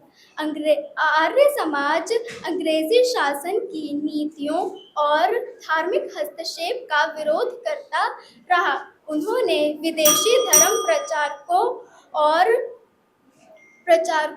और उनके द्वारा के भारतीय संस्कृति पर किए जा रहे आक्रमणों का डटकर मुकाबला किया। इसका यह निष्कर्ष निकला कि आर्य समाज ने भारतीय समाज को स्वतंत्रता आंदोलन में मजबूत नींव साबित हुई। धन्यवाद। भाग्य न कर्मों का बस पुरुषार्थ होना चाहिए। भाग्य न कर्मों का बस पुरुषार्थ होना चाहिए। धैर्य, साहस और लक्ष्य का शब्दार्थ होना चाहिए। कर्म भूमि वीरों के पर्याय हेतु ही बनी। कर्म भूमि वीरों के पर्याय हेतु ही बनी। कर्म सेवा जब भी हो निस्वार्थ होना चाहिए। सर्वप्रथम यहाँ उपस्थित सभी आदरणीय सम्मानजनक गुरुजनों एवं मित्रों को मेरा सम्मान भरा नमस्कार। आज मैं आप सभी के समक्ष भाग्य और पुरुषार्थ से संबंधित अपने विचारों को साझा करना चाहती हूँ। भाग्य और कुछ नहीं, केवल मनुष्य के प्रबल पुरुषार्थ और आत्मनिर्माण का ही दूसरा नाम है। भाग्य और पुरुषार्थ दो ऐसे शब्द हैं जो आपके जीवन की दशा को बदल सकते हैं। भाग्य अर्थात किस्मत, इस शब्द से आप सभी भली भांति परिचित होंगे, लेकिन पुरुषार्थ हो सकता है कि यह शब्द आपके लिए नया हो या फिर आपने अपने जीवन में पहली बार सुना हो। तो आज मैं आप सभी को भाग्य एवं पुरुषार्थ जैसे रहस्यमय शब्दों से अवगत करवाना चाहती हूँ। आधुनिक युग प्रतिस्पर्धा का युग है। विज्ञान और तकनीक क्षेत्र में मनुष्य ने अद्भुतपूर्ण सफलता प्राप्त की है, लेकिन कुछ लोग अपने भाग्य एवं जीवन से संतुष्ट नहीं हैं। वे इस कारण अपने भाग्य को दोषी ठहराते हुए नजर आते हैं। भाग्य और पुरुषार्थ एक दूसरे के पूरक शब्द हैं। कर्मण्येवाधिकार रस्ते मां फलेषु कदाचन, अर्थात कर्म के बिना फल की प्राप्ति असंभव है। इसलिए हमें भाग्य की बजाय कर्म पर विश्वास रखना चाहिए। आज हर व्यक्ति अगर पुरुषार्थ अर्थात परिश्रम करे तो किसी भी समस्या का समाधान हो सकता है। अब इतिहास में ही देख लो, बहुत से व्यक्तियों ने अपने पुरुषार्थ एवं परिश्रम के बल पर असंभव को संभव कर दिखाया है। बात करें महात्मा गांधी जी की, जो हमारे राष्ट्रपिता हैं, उन्होंने अहिंसा, सत्य और परिश्रम के मार्ग पे चलते हुए अंग्रेजों की गुलामी से हमारे देश को आजाद करवाया है। एक पुरुषार्थी व्यक्ति हमेशा कार्य और परिश्रम पर भरोसा करता है। जो व्यक्ति अपने जीवन में पुरुषार्थ करता है वही आगे बढ़ता है और अपने जीवन के लक्ष्य को प्राप्त करता है। समस्त जीवधारियों में केवल मनुष्य ही एक ऐसा प्राणी है जिसे प्रकृति द्वारा सब कुछ प्रदान किया गया है, लेकिन यह सब कुछ बैठे बैठे ही प्राप्त नहीं होता। उसके लिए हमें कठिन परिश्रम करना पड़ता है। इसलिए हमें अंत में मैं अपने शब्दों को विराम देते हुए यही कहना चाहूंगी कि जैसे एक पहिए से रथ नहीं चल सकता, उसी प्रकार बिना परिश्रम के भाग्य सिद्ध नहीं हो सकता। धन्यवाद। आप सभी का दिन मंगलमय हो। संस्कार हमारा मान, संस्कार हमारा सम्मान, संस्कार बिना हम अधूरे, संस्कार ही हमारी जान। नमस्कार, मैं आज आपके सामने अपने कुछ विचार पेश करने जा रही हूँ। मेरे विषय का नाम है मानव जीवन में संस्कारों का महत्व। मानव जीवन में संस्कारों का अत्यधिक महत्व है। संस्कारों द्वारा ही मनुष्य का चरित्र निर्माण होता है, क्योंकि चरित्र ही वह दूरी है जिस पर मनुष्य का जीवन सुख, शांति और मान सम्मान को प्राप्त करता है। संस्कार वह रीति रिवाज और परंपराएं हैं जो पीढ़ी दर पीढ़ी समाज में एक व्यक्ति के जीवन के विभिन्न चरणों में पालन किए जाते हैं। इन संस्कारों के माध्यम से व्यक्ति को सामाजिक मूल्यों, नियमों और व्यवहारों का ज्ञान प्राप्त होता है। समाज और संस्कार एक दूसरे के परिपोषक होते हैं। संस्कारों के बिना समाज की कल्पना भी नहीं की जा सकती है एवं समाज के बिना संस्कारों का कोई मूल्य नहीं है। संस्कार एक व्यक्ति को अच्छा और सभ्य नागरिक बनाने में मदद करता है। प्रत्येक मनुष्य जन्म के साथ कुछ गुण और कुछ अवगुण लेकर पैदा होता है। उस पर पूर्व जन्मों के संस्कार भी पड़ते हैं।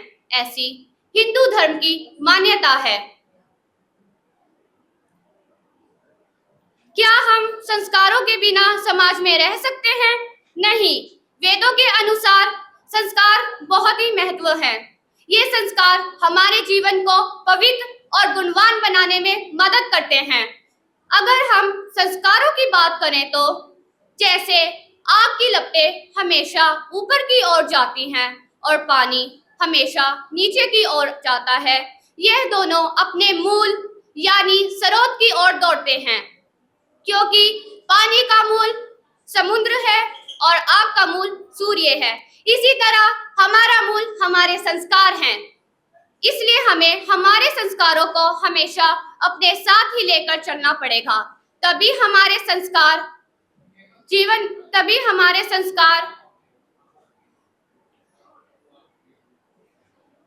जीवन में साथ चल पाएंगे और तभी हमारे देश का विकास होगा। समाज सुंदर, संस्कार सुंदर रखें, संस्कार सुंदर रखें, तभी बनेंगे खास।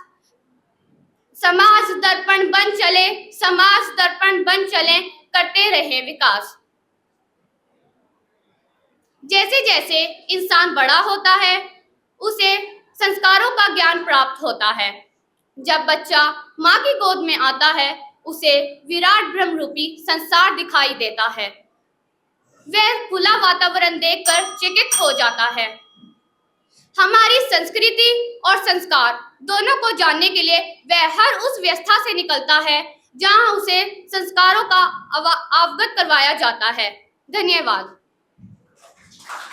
आज मैं आपके सामने यज्ञ के वैज्ञानिक महत्व पर अपने विचार प्रस्तुत करने जा रही हूँ। हालांकि यज्ञ एक प्राचीन परंपरा है, लेकिन आधुनिक विज्ञान ने भी इसके कई लाभों को स्वीकार किया जाता है। यज्ञ, जी हाँ, यज्ञ जो एक वैदिक अनुष्ठान है जो अग्नि में आहुतियां देकर किया जाता है। यज्ञ के प्रयोग में की जाने वाली जड़ी बूटियां सुमिगा, जो कि सूखी हुई आम की लकड़ी होती है, नीम, चंदन, गूगल, देवदार आदि हैं। ये सब जड़ी बूटियां मिलकर जो सामग्री बनाती है, वह सामग्री जब अग्नि के संपर्क में आती है तब यह वायु को शुद्ध करने में सहायक होती है।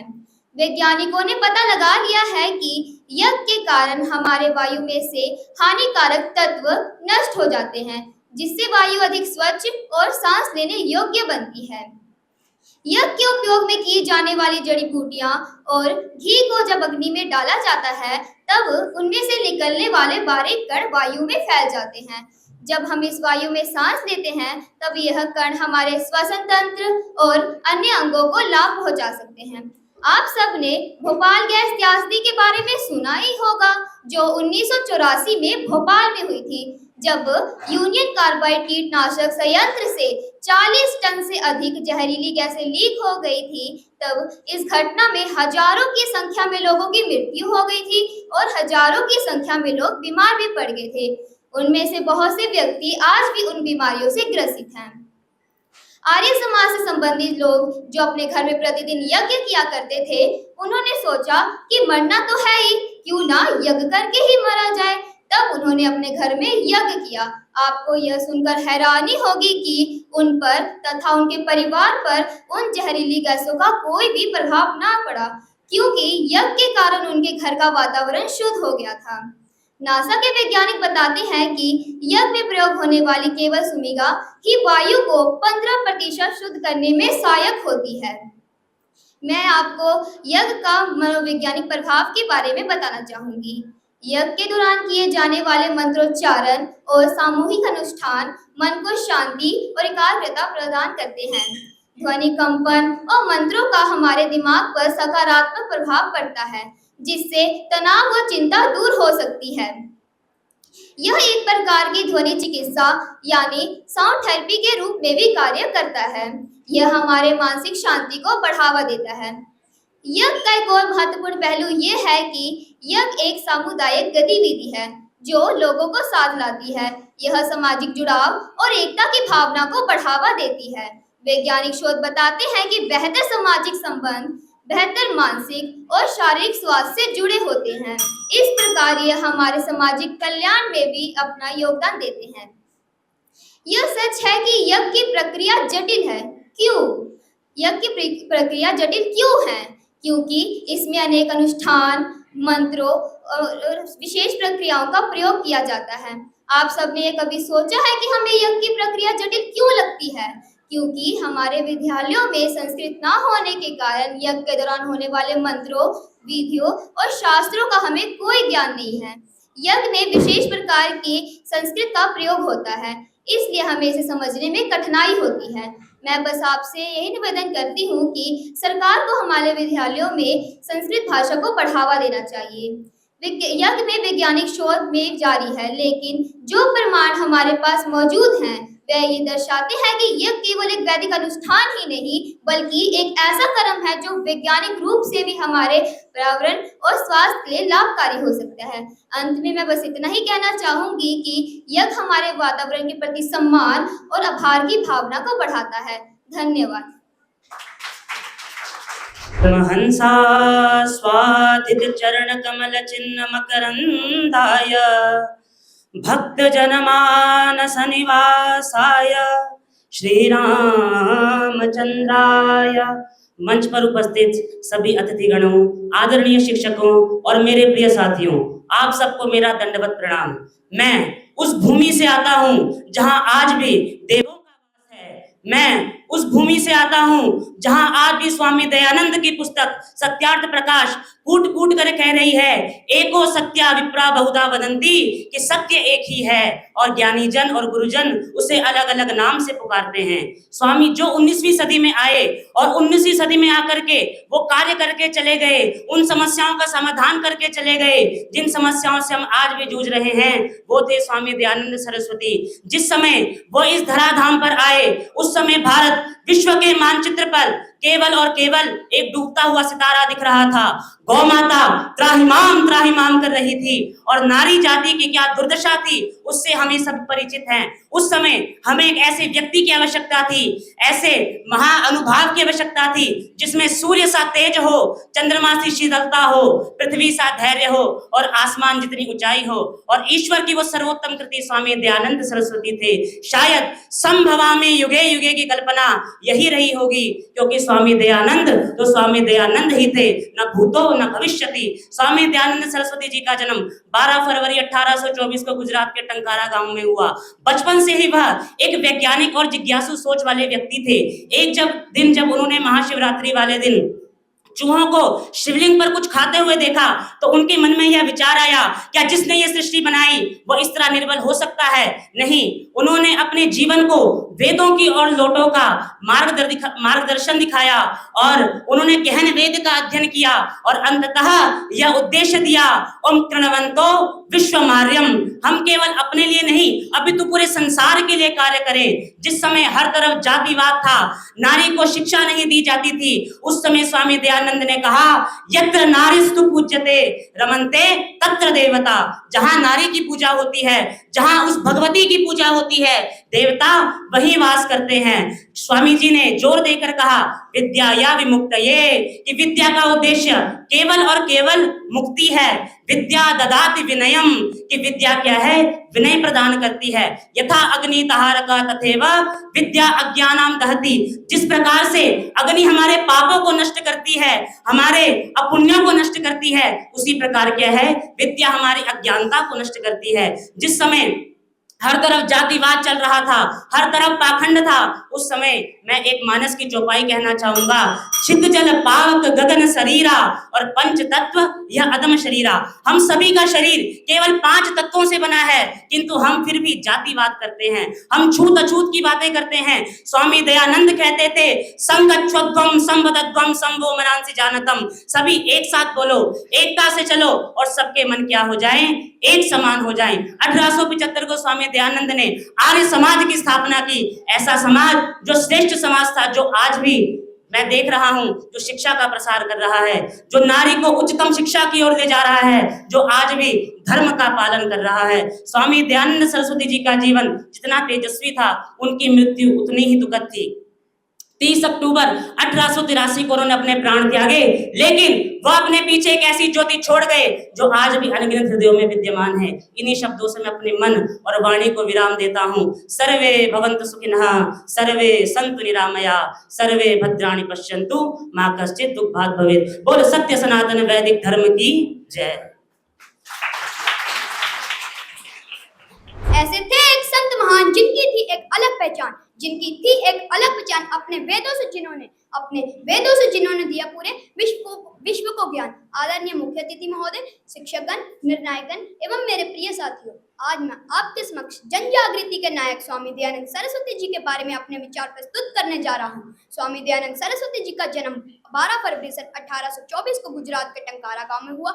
उनका बचपन का नाम मूलशंकर था। वे बचपन से ही जिज्ञासु तथा धार्मिक विचारों के थे। उन्होंने समाज में जब अंधविश्वास, मूर्ति पूजा और कुरीतियों को देखा तो उन्होंने इससे मुक्ति पाने का निश्चय किया। अज्ञानी होना गलत नहीं है, लेकिन अज्ञानी बने रहना गलत है, लेकिन अज्ञानी बने रहना गलत। स्वामी दयानंद सरस्वती जी ने अपनी किशोरावस्था में अनेक महत्वपूर्ण प्रश्नों के उत्तर खोजने के लिए अपने घर को छोड़ दिया तथा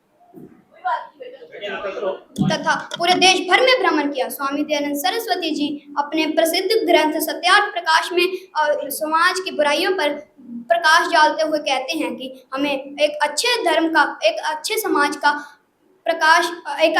का निर्माण करना चाहिए। स्वामी दयानंद सरस्वती जी केवल एक धार्मिक सुधारक ही नहीं, बल्कि एक राष्ट्रभक्त भी थे। उन्होंने भारत में स्वराज्य का नारा सबसे पहले दिया, जो बाद में भारतीय संग्राम का आधार बना। और भारत में लोगों को जिसने वेदों का मार्ग दिखाया, भारत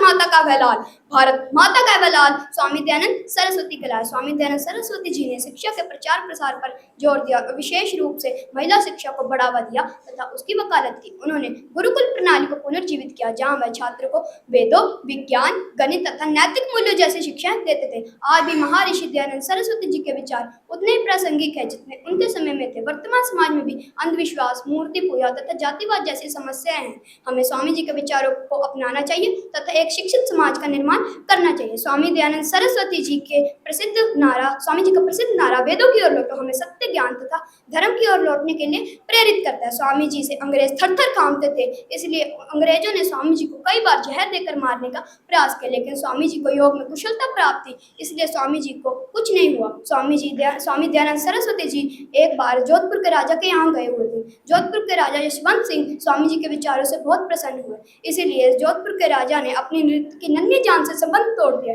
नृत्य की नन्ही जान स्वामी जी से बहुत निराश हुई, इसलिए उसने स्वामी जी के दूध में पिसे हुए कांच को मिलाकर देना शुरू कर दिया। कुछ ही दिनों में स्वामी जी का स्वास्थ्य बिगड़ गया तथा 30 अक्टूबर सन 1883 में स्वामी जी का निधन हो गया। स्वामी दयानंद सरस्वती जी ने अपना पूरा जीवन निस्वार्थ भाव से समाज के उत्थान के लिए समर्पित कर दिया। आओ हम इस पावन अवसर पर यह संकल्प लें कि हम स्वामी जी के सपनों के समाज को बनाने का प्रयास करें। जाते जाते मैं बस इतना ही कहना चाहूंगा कि सीने में आग और हृदय में देशभक्ति का जुनून रखते हैं, सीने में आग और हृदय में देशभक्ति का जुनून रखते हैं, क्योंकि हमारे दिल और दिमाग में स्वामी दयानंद जी बसते हैं। धन्यवाद। धर्मों के लिए संभावो, सबका हो सम्मान, सबके दिल में है बसा प्रेम सिंधु एक ही भगवान, एक धर्म केवल मानवता का, हाँ यही तो है धर्म की वास्तविक पहचान। आदरणीय मुख्य अतिथि जी, अध्यापकगण और मेरे प्रिय साथियों, मैं आपके सम्मुख धर्म के वास्तविक स्वरूप पर विषय पर अपने विचार प्रस्तुत कर रही हूँ। आज मानव शारीरिक कष्टों, असफलता, अपयश आदि अनेक प्रकार की समस्या का तनावग्रस्त है। इन सभी से छुटकारा पाने के लिए वह चाहता है कि उसके समग्र परिवेश को एक ऐसा सुरक्षा कवच मिल जाए जिससे वह समस्या मुक्त जीवन जी सके। हम सभी जानते हैं कि जीवन एक संघर्ष है, इसे जीने के लिए धर्म रूपी शस्त्र बहुत आवश्यक है। अब प्रश्न यह उठता है कि धर्म है क्या? धर्म का वास्तविक अर्थ बहुत गहरा है, जो केवल धार्मिक कर्म कांडों और आस्थाओं तक सीमित न रहकर बल्कि जीवन के हर पहलू को समाहित करता है और व्यक्ति को सत्य, नैतिकता, कर्तव्य बोध की ओर प्रेरित करता है। धारयति इति धर्म, अर्थात जीवन में नैतिक मूल्यों को धारण करना, नैतिकता के मार्ग पर चलना ही धर्म का वास्तविक स्वरूप है। माथे पर तिलक लगाना, सिर पर टोपी या पगड़ी धारण करना इस देह की धर्म की ओर संकेत करते हैं, जिसके नाम से हम आपस में लड़ते झगड़ते रहते हैं और हमेशा यही जिद करने की कोशिश में लगे रहते हैं कि मेरा धर्म ही सर्वश्रेष्ठ है। जैसे धर्म के नाम पर पिछले दिनों क्रूरता हमने पहलगाम में देखी, जहां पर लगभग 30 सैलानियों को बर्बरतापूर्वक मौत के घाट उतार दिया गया। मैं आपसे पूछती हूँ कि धर्म की यह पहचान है। हम यह बात क्यों भूल जाते हैं कि जब तक हम जिंदा हैं तब तक हमारे शरीर के साथ धर्म की मोहर लगी है। मरने के बाद भी अंतिम संस्कार भी उसी धर्म के अनुसार होता है और अगला जन्म कर्मों के अकाउंट का लेखा जोखा देखकर ही धर्म से जुड़ेगा। श्रीमद् भागवत गीता में श्री कृष्ण जी ने कहा है, सर्वधर्मान परित्यज्य मामेकं शरणं व्रज अहम त्वामं सर्व पापेभ्यो मोक्षयिष्यामि महाशुच। अर्थात तू सब धर्मों को छोड़कर केवल मेरी शरण में आ जा, मैं तुझे सब पापों से मुक्त कर दूंगा। ईश्वर को केवल वही धर्म प्रिय है जिससे किसी भी प्राणी को कोई तकलीफ ना पहुंचे। हमारे वाचा, मनसा, कर्मणा आदि से किसी को कोई कष्ट ना पहुंचे। हम सबके सहयोगी बने, मददगार बने, हमारे दिल में सबके लिए दया हो, अपनापन हो, प्रेम हो, अंधे की लाठी बने। जीवन में व्यवहार की यही धारणा ही असली वास्तविकता है और हमें ईश्वर प्रिय बनाती है।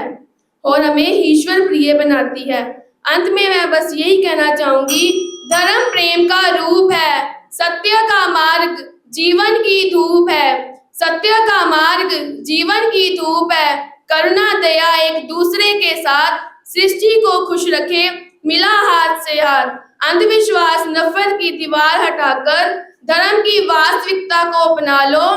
एक वृक्ष की अनेक शाखाएं बनकर संपूर्ण पृथ्वी को अपना कुटुंब बना लो, संपूर्ण पृथ्वी को अपना कुटुंब बना लो। धन्यवाद। ओम ही अंदर, ओम ही बाहर, ओम ही अंदर, ओम ही बाहर। कण कण में ओम विराजे, रोम रोम में ओम है बसता, ओम ही तो ब्रह्मांड में साजे। माननीय निर्णायक मंडल, आदरणीय अध्यापकगण एवं मेरे प्रिय साथियों, आप सभी को मेरा हार्दिक अभिनंदन। जैसा कि आप सभी जान ही गए होंगे, मेरा आज का विषय है परमात्मा का निज नाम ओम, जिसे ओंकार भी कहा जाता है। वेद शास्त्र, उपनिषद, गीता, रामायण और महाभारत आदि सभी धर्मों में, आदि सभी ग्रंथों में ईश्वर का नाम ओम बताया गया है। मित्रों, हिंदू धर्म में ओम शब्द को सर्वाधिक महत्व दिया जाता है। यह हिंदू धर्म का एक प्रतीक है जो अत्यंत महत्वपूर्ण है। ओम एक संस्कृत शब्द है जो 3 ध्वनियों के एक संयोजन से बना है, अ, उ और म, अर्थात इसे ऐसे उच्चारित किया जाता है ओम। जीवात्मा इस ओम का स्मरण करते हुए जीवन की विभिन्न बाधाओं को पार कर लेती है। ओम उस सत्तावान पदार्थ ईश्वर का नाम है जो कभी नष्ट नहीं होता। इसी नाम में ईश्वर के सभी नाम आ जाते हैं।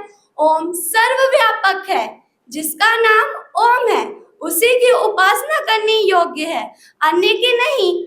महर्षि दयानंद जी लिखते हैं, हे क्रम करने वाले जीव, तू शरीर छोड़ते समय ओम जाप का स्मरण कर। सभी शास्त्रों और वेदों में ओम की महिमा का गान किया गया है। ब्रह्मांड में भी ओम का सार किया गया है।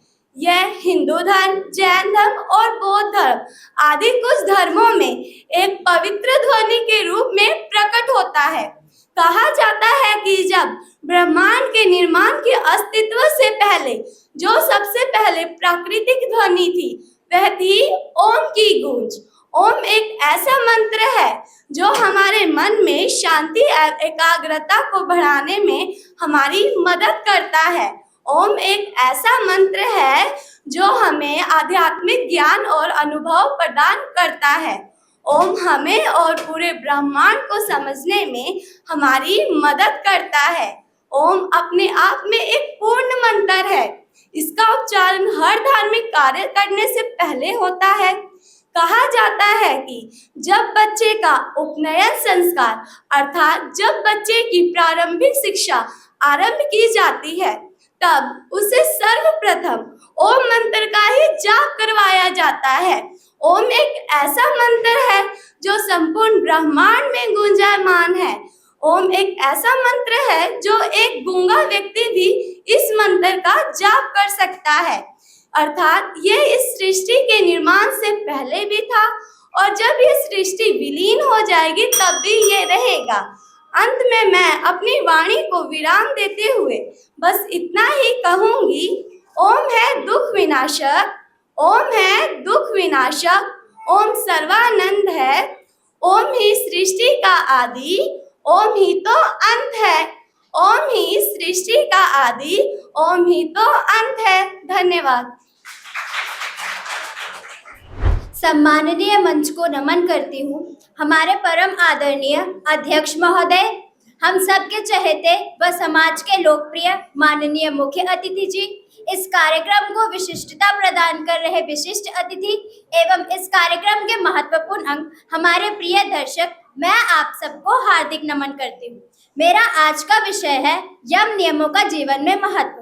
हम मानव इस मशीनी युग में सभी स्वास्थ्य सुविधाएं होते हुए भी शारीरिक व मानसिक रूप से स्वास्थ्य को लेकर चिंतित हैं। हम स्वास्थ्य की पूरी जानकारी रखते हुए भी स्वास्थ्य नहीं है। प्राचीन काल से लेकर अब तक स्वास्थ्य संस्कृति पर बहुत सारे शास्त्रकारों ने अपने अपने अनुभव का बखान किया है। महर्षि पतंजलि द्वारा रचित योग के सूत्र में वर्णित अष्टांग योग के 8 अंगों में से यम नियम से स्वास्थ्य पर क्या परिवर्तन लाए जा सकते हैं, इस पर हम अपने विचार प्रस्तुत करते हैं। यम और नियम योग के 2 महत्वपूर्ण भाग हैं। ये मानव जीवन की नैतिक आचरण और आत्म अनुशासन के लिए मार्गदर्शन प्रदान करते हैं। ये नियम व्यक्तिगत और सामाजिक दोनों स्तरों पर सकारात्मक बदलाव लाने में सहायता करते हैं। यम ये नकारात्मक चीजों से बचने के लिए नियम है, जैसे कि अहिंसा। अहिंसा का अर्थ सिर्फ हिंसा न करने से नहीं, अपितु मन, वचन, शरीर व किसी भी प्रकार से किसी भी प्राणी को दुख न पहुंचाने से है। सत्य, सत्य का अर्थ हमेशा सत्य बोलने से नहीं है, यह सत्य प्रिय तथा हितकर भी होना चाहिए।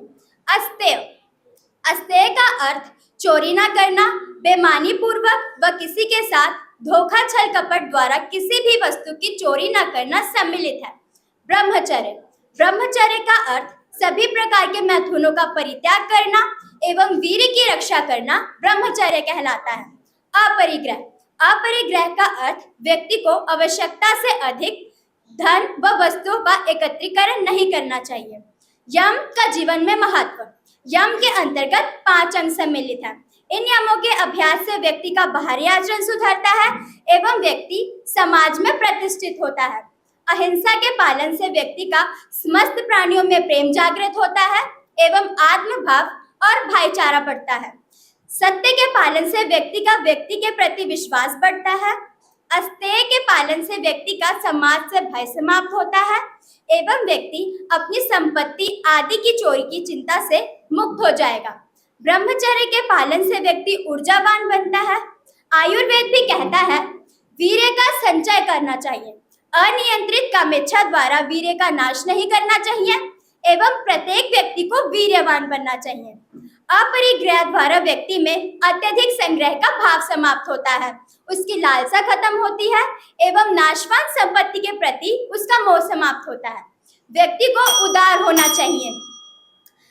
यम नियम ये सकारात्मक कर्तव्यों का पालन करने के नियम हैं, जैसे कि शौच आंतरिक व बाहरी स्वच्छता बनाए रखना, तप शारीरिक व मानसिक कठिनाइयों को सहन करना, स्वाध्याय स्वयं का अध्ययन करना, ईश्वर प्राणिधान ईश्वर या उच्च शक्ति में विश्वास करना, ईश्वर के प्रति पूर्ण समर्पण एवं पूर्ण श्रद्धा भाव रखना। यम और नियम के लाभ: आत्म का विकास, मन की शांति, तनाव से राहत, सामाजिक व्यवस्था में सुधार। निष्कर्ष: यम और नियम एक नैतिक आचार्य संहिता है। यह मानव जीवन को सार्थक और सुखद बनाने में मदद करते हैं। इनके पालन से व्यक्ति आध्यात्मिक, मानसिक व शारीरिक रूप से स्वस्थ रह सकता है। अर्थात जो कर्म सहित होता है वह जीव है, जो कर्म रहित होता है वह आत्मा है। धन्यवाद।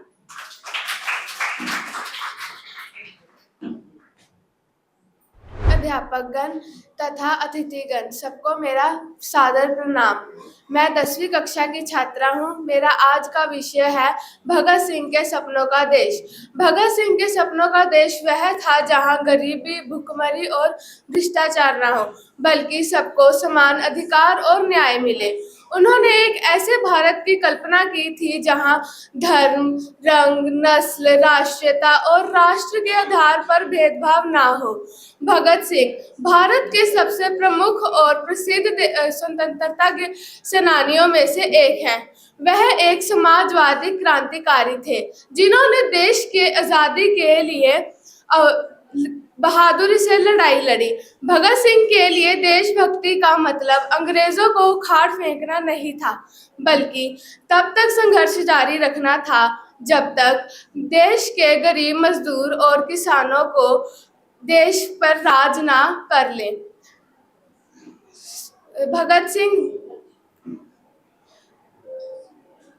भगत सिंह ने एक ऐसे भारत की कल्पना की थी जहां सबको समान अधिकार मिले और गरीब, मजदूर और किसान देश के शासन पर भागीदारी कर सके।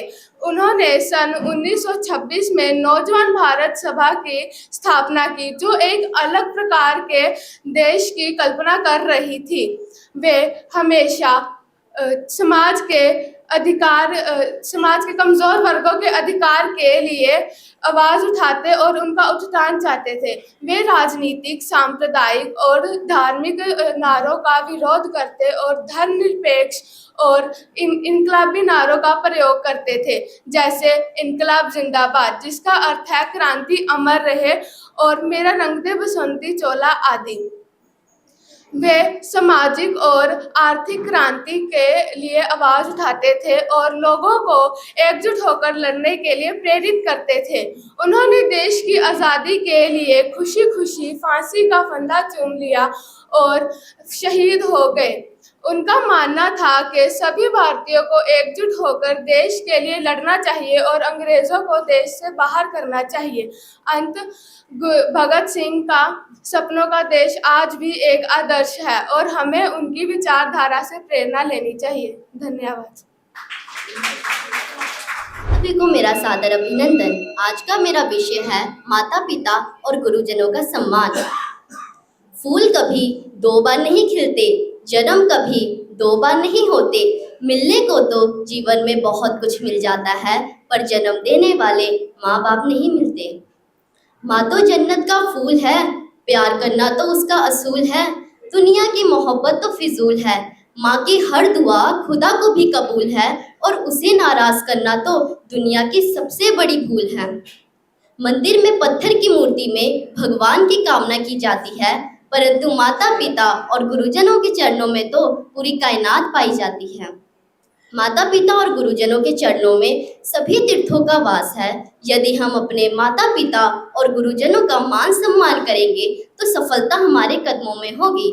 माता पिता और गुरु तीनों की शिक्षा प्राप्त करने के बाद ही हमारा जीवन पूर्ण बनता है। सभी रिश्तों में मैंने मिलावट देखी, पर सालों साल देखा माता पिता का प्यार, उसमें मैंने जरा सी भी मिलावट न देखी। मुसलमान ने रोजा रखा तो हिंदू ने उपवास, मगर कबूल उसी का हुआ जिसने माँ बाप को रखा पास। माता पिता अपना सब कुछ त्याग कर बच्चों को पढ़ाते लिखाते हैं, बच्चों को अच्छी नौकरी के लिए ही विदेश भेजते हैं, पर बच्चे विदेश जाते ही अपने माता पिता को भूल जाते हैं। बच्चों का साथ छोड़ देने के कारण आज माता पिता को वृद्धा आश्रम में रहना पड़ रहा है। यही कलयुग है और यही सच्चाई है। बेशक ढूंढ लो सारी दुनिया में, कोई नेक इंसान नहीं मिलेगा। जाकर देख लो मंदिर मस्जिद में, माता पिता और गुरुजनों से बड़ा कोई भगवान नहीं मिलेगा। शिक्षक देश के स्तंभ होते हैं, वे विद्यार्थियों के भाग्य का मार्गदर्शन और आकार देते हैं। धरती पर तो गुरुजनों को मान सम्मान प्राप्त है ही, किंतु एक हिंदू पौराणिक कथा के अनुसार जब भगवान गणेश जी और कार्तिकेय में पूरे ब्रह्मांड की परिक्रमा करने की होड़ लगी थी, तब भगवान गणेश जी ने अपने माता पिता की परिक्रमा करके उस प्रतियोगिता में प्रथम स्थान प्राप्त किया था। माता पिता और गुरुजनों से बड़ा कोई भगवान नहीं, उनके कर्ज को चुका पाना बिल्कुल भी आसान नहीं। माँ की दुआ हमें मुसीबतों से बचाती है, पिता की सलाह सदैव तरक्की कराती है और गुरु की शिक्षा पाकर ही हमें सफलता मिलती है। अगर इतिहास में नजर घुमाएं तो हमें देखने को मिलेगा कि किस तरह उस समय के शिष्य अपने गुरु की कही हुई बात को पत्थर की लकीर समझते थे, उनका कितना मान सम्मान करते थे। उदाहरण के लिए एकलव्य, जिसने अपने गुरु को गुरु दक्षिणा देने के लिए एक अपना अंगूठा ही काट दिया था। मैं इन पंक्तियों के द्वारा आपको यह बताने का प्रयास कर रही हूँ कि हम सब में भी एकलव्य की झलक होनी चाहिए। हमें भी अपने माता पिता और गुरुजनों का मान सम्मान करना चाहिए, उनका कभी भी अनादर नहीं करना चाहिए, क्योंकि माता पिता ने तो जन्म दिया पर गुरु जी ने जीने की कला सिखाई। ज्ञान, चरित्र और संस्कार की हमने इन्हीं से है शिक्षा पाई। धन्यवाद। ये रिजल्ट्स आप देख रहे हैं कि हमारे जो जजेस हैं पूरी तन्मयता के साथ लगे हुए हैं कि वो पूरा जस्टिफाई कर सके कौन फर्स्ट है, सेकंड है, थर्ड है और कंसोलेशन प्राइजेस इनको मिलने वाले हैं। थोड़ा सा इंतजार आपको इसके लिए और करना पड़ेगा। अकेला ही चला था जानबे मंजिल मगर, मैं अकेला ही चला था जानबे मंजिल मगर, लोग साथ मिलते गए और कारवां बनता गया। आज वो चंद लोगों का जो कुछ लोग जो के साथ थे, आज हम देख रहे हैं कि कारवां बन गया है, जो लुधियाना ही नहीं बल्कि पंजाब तक उसका दायरा बढ़ चुका है। इनके लगातार प्रयास इस तरफ जारी हैं और परमपिता परमात्मा से यही प्रार्थना करता हूँ कि इन्हें दीर्घायु और उत्तम स्वास्थ्य प्रदान करें, ताकि इस कार्य को और आगे इसी प्रकार बढ़ाते रहे। आप सबका बहुत बहुत धन्यवाद।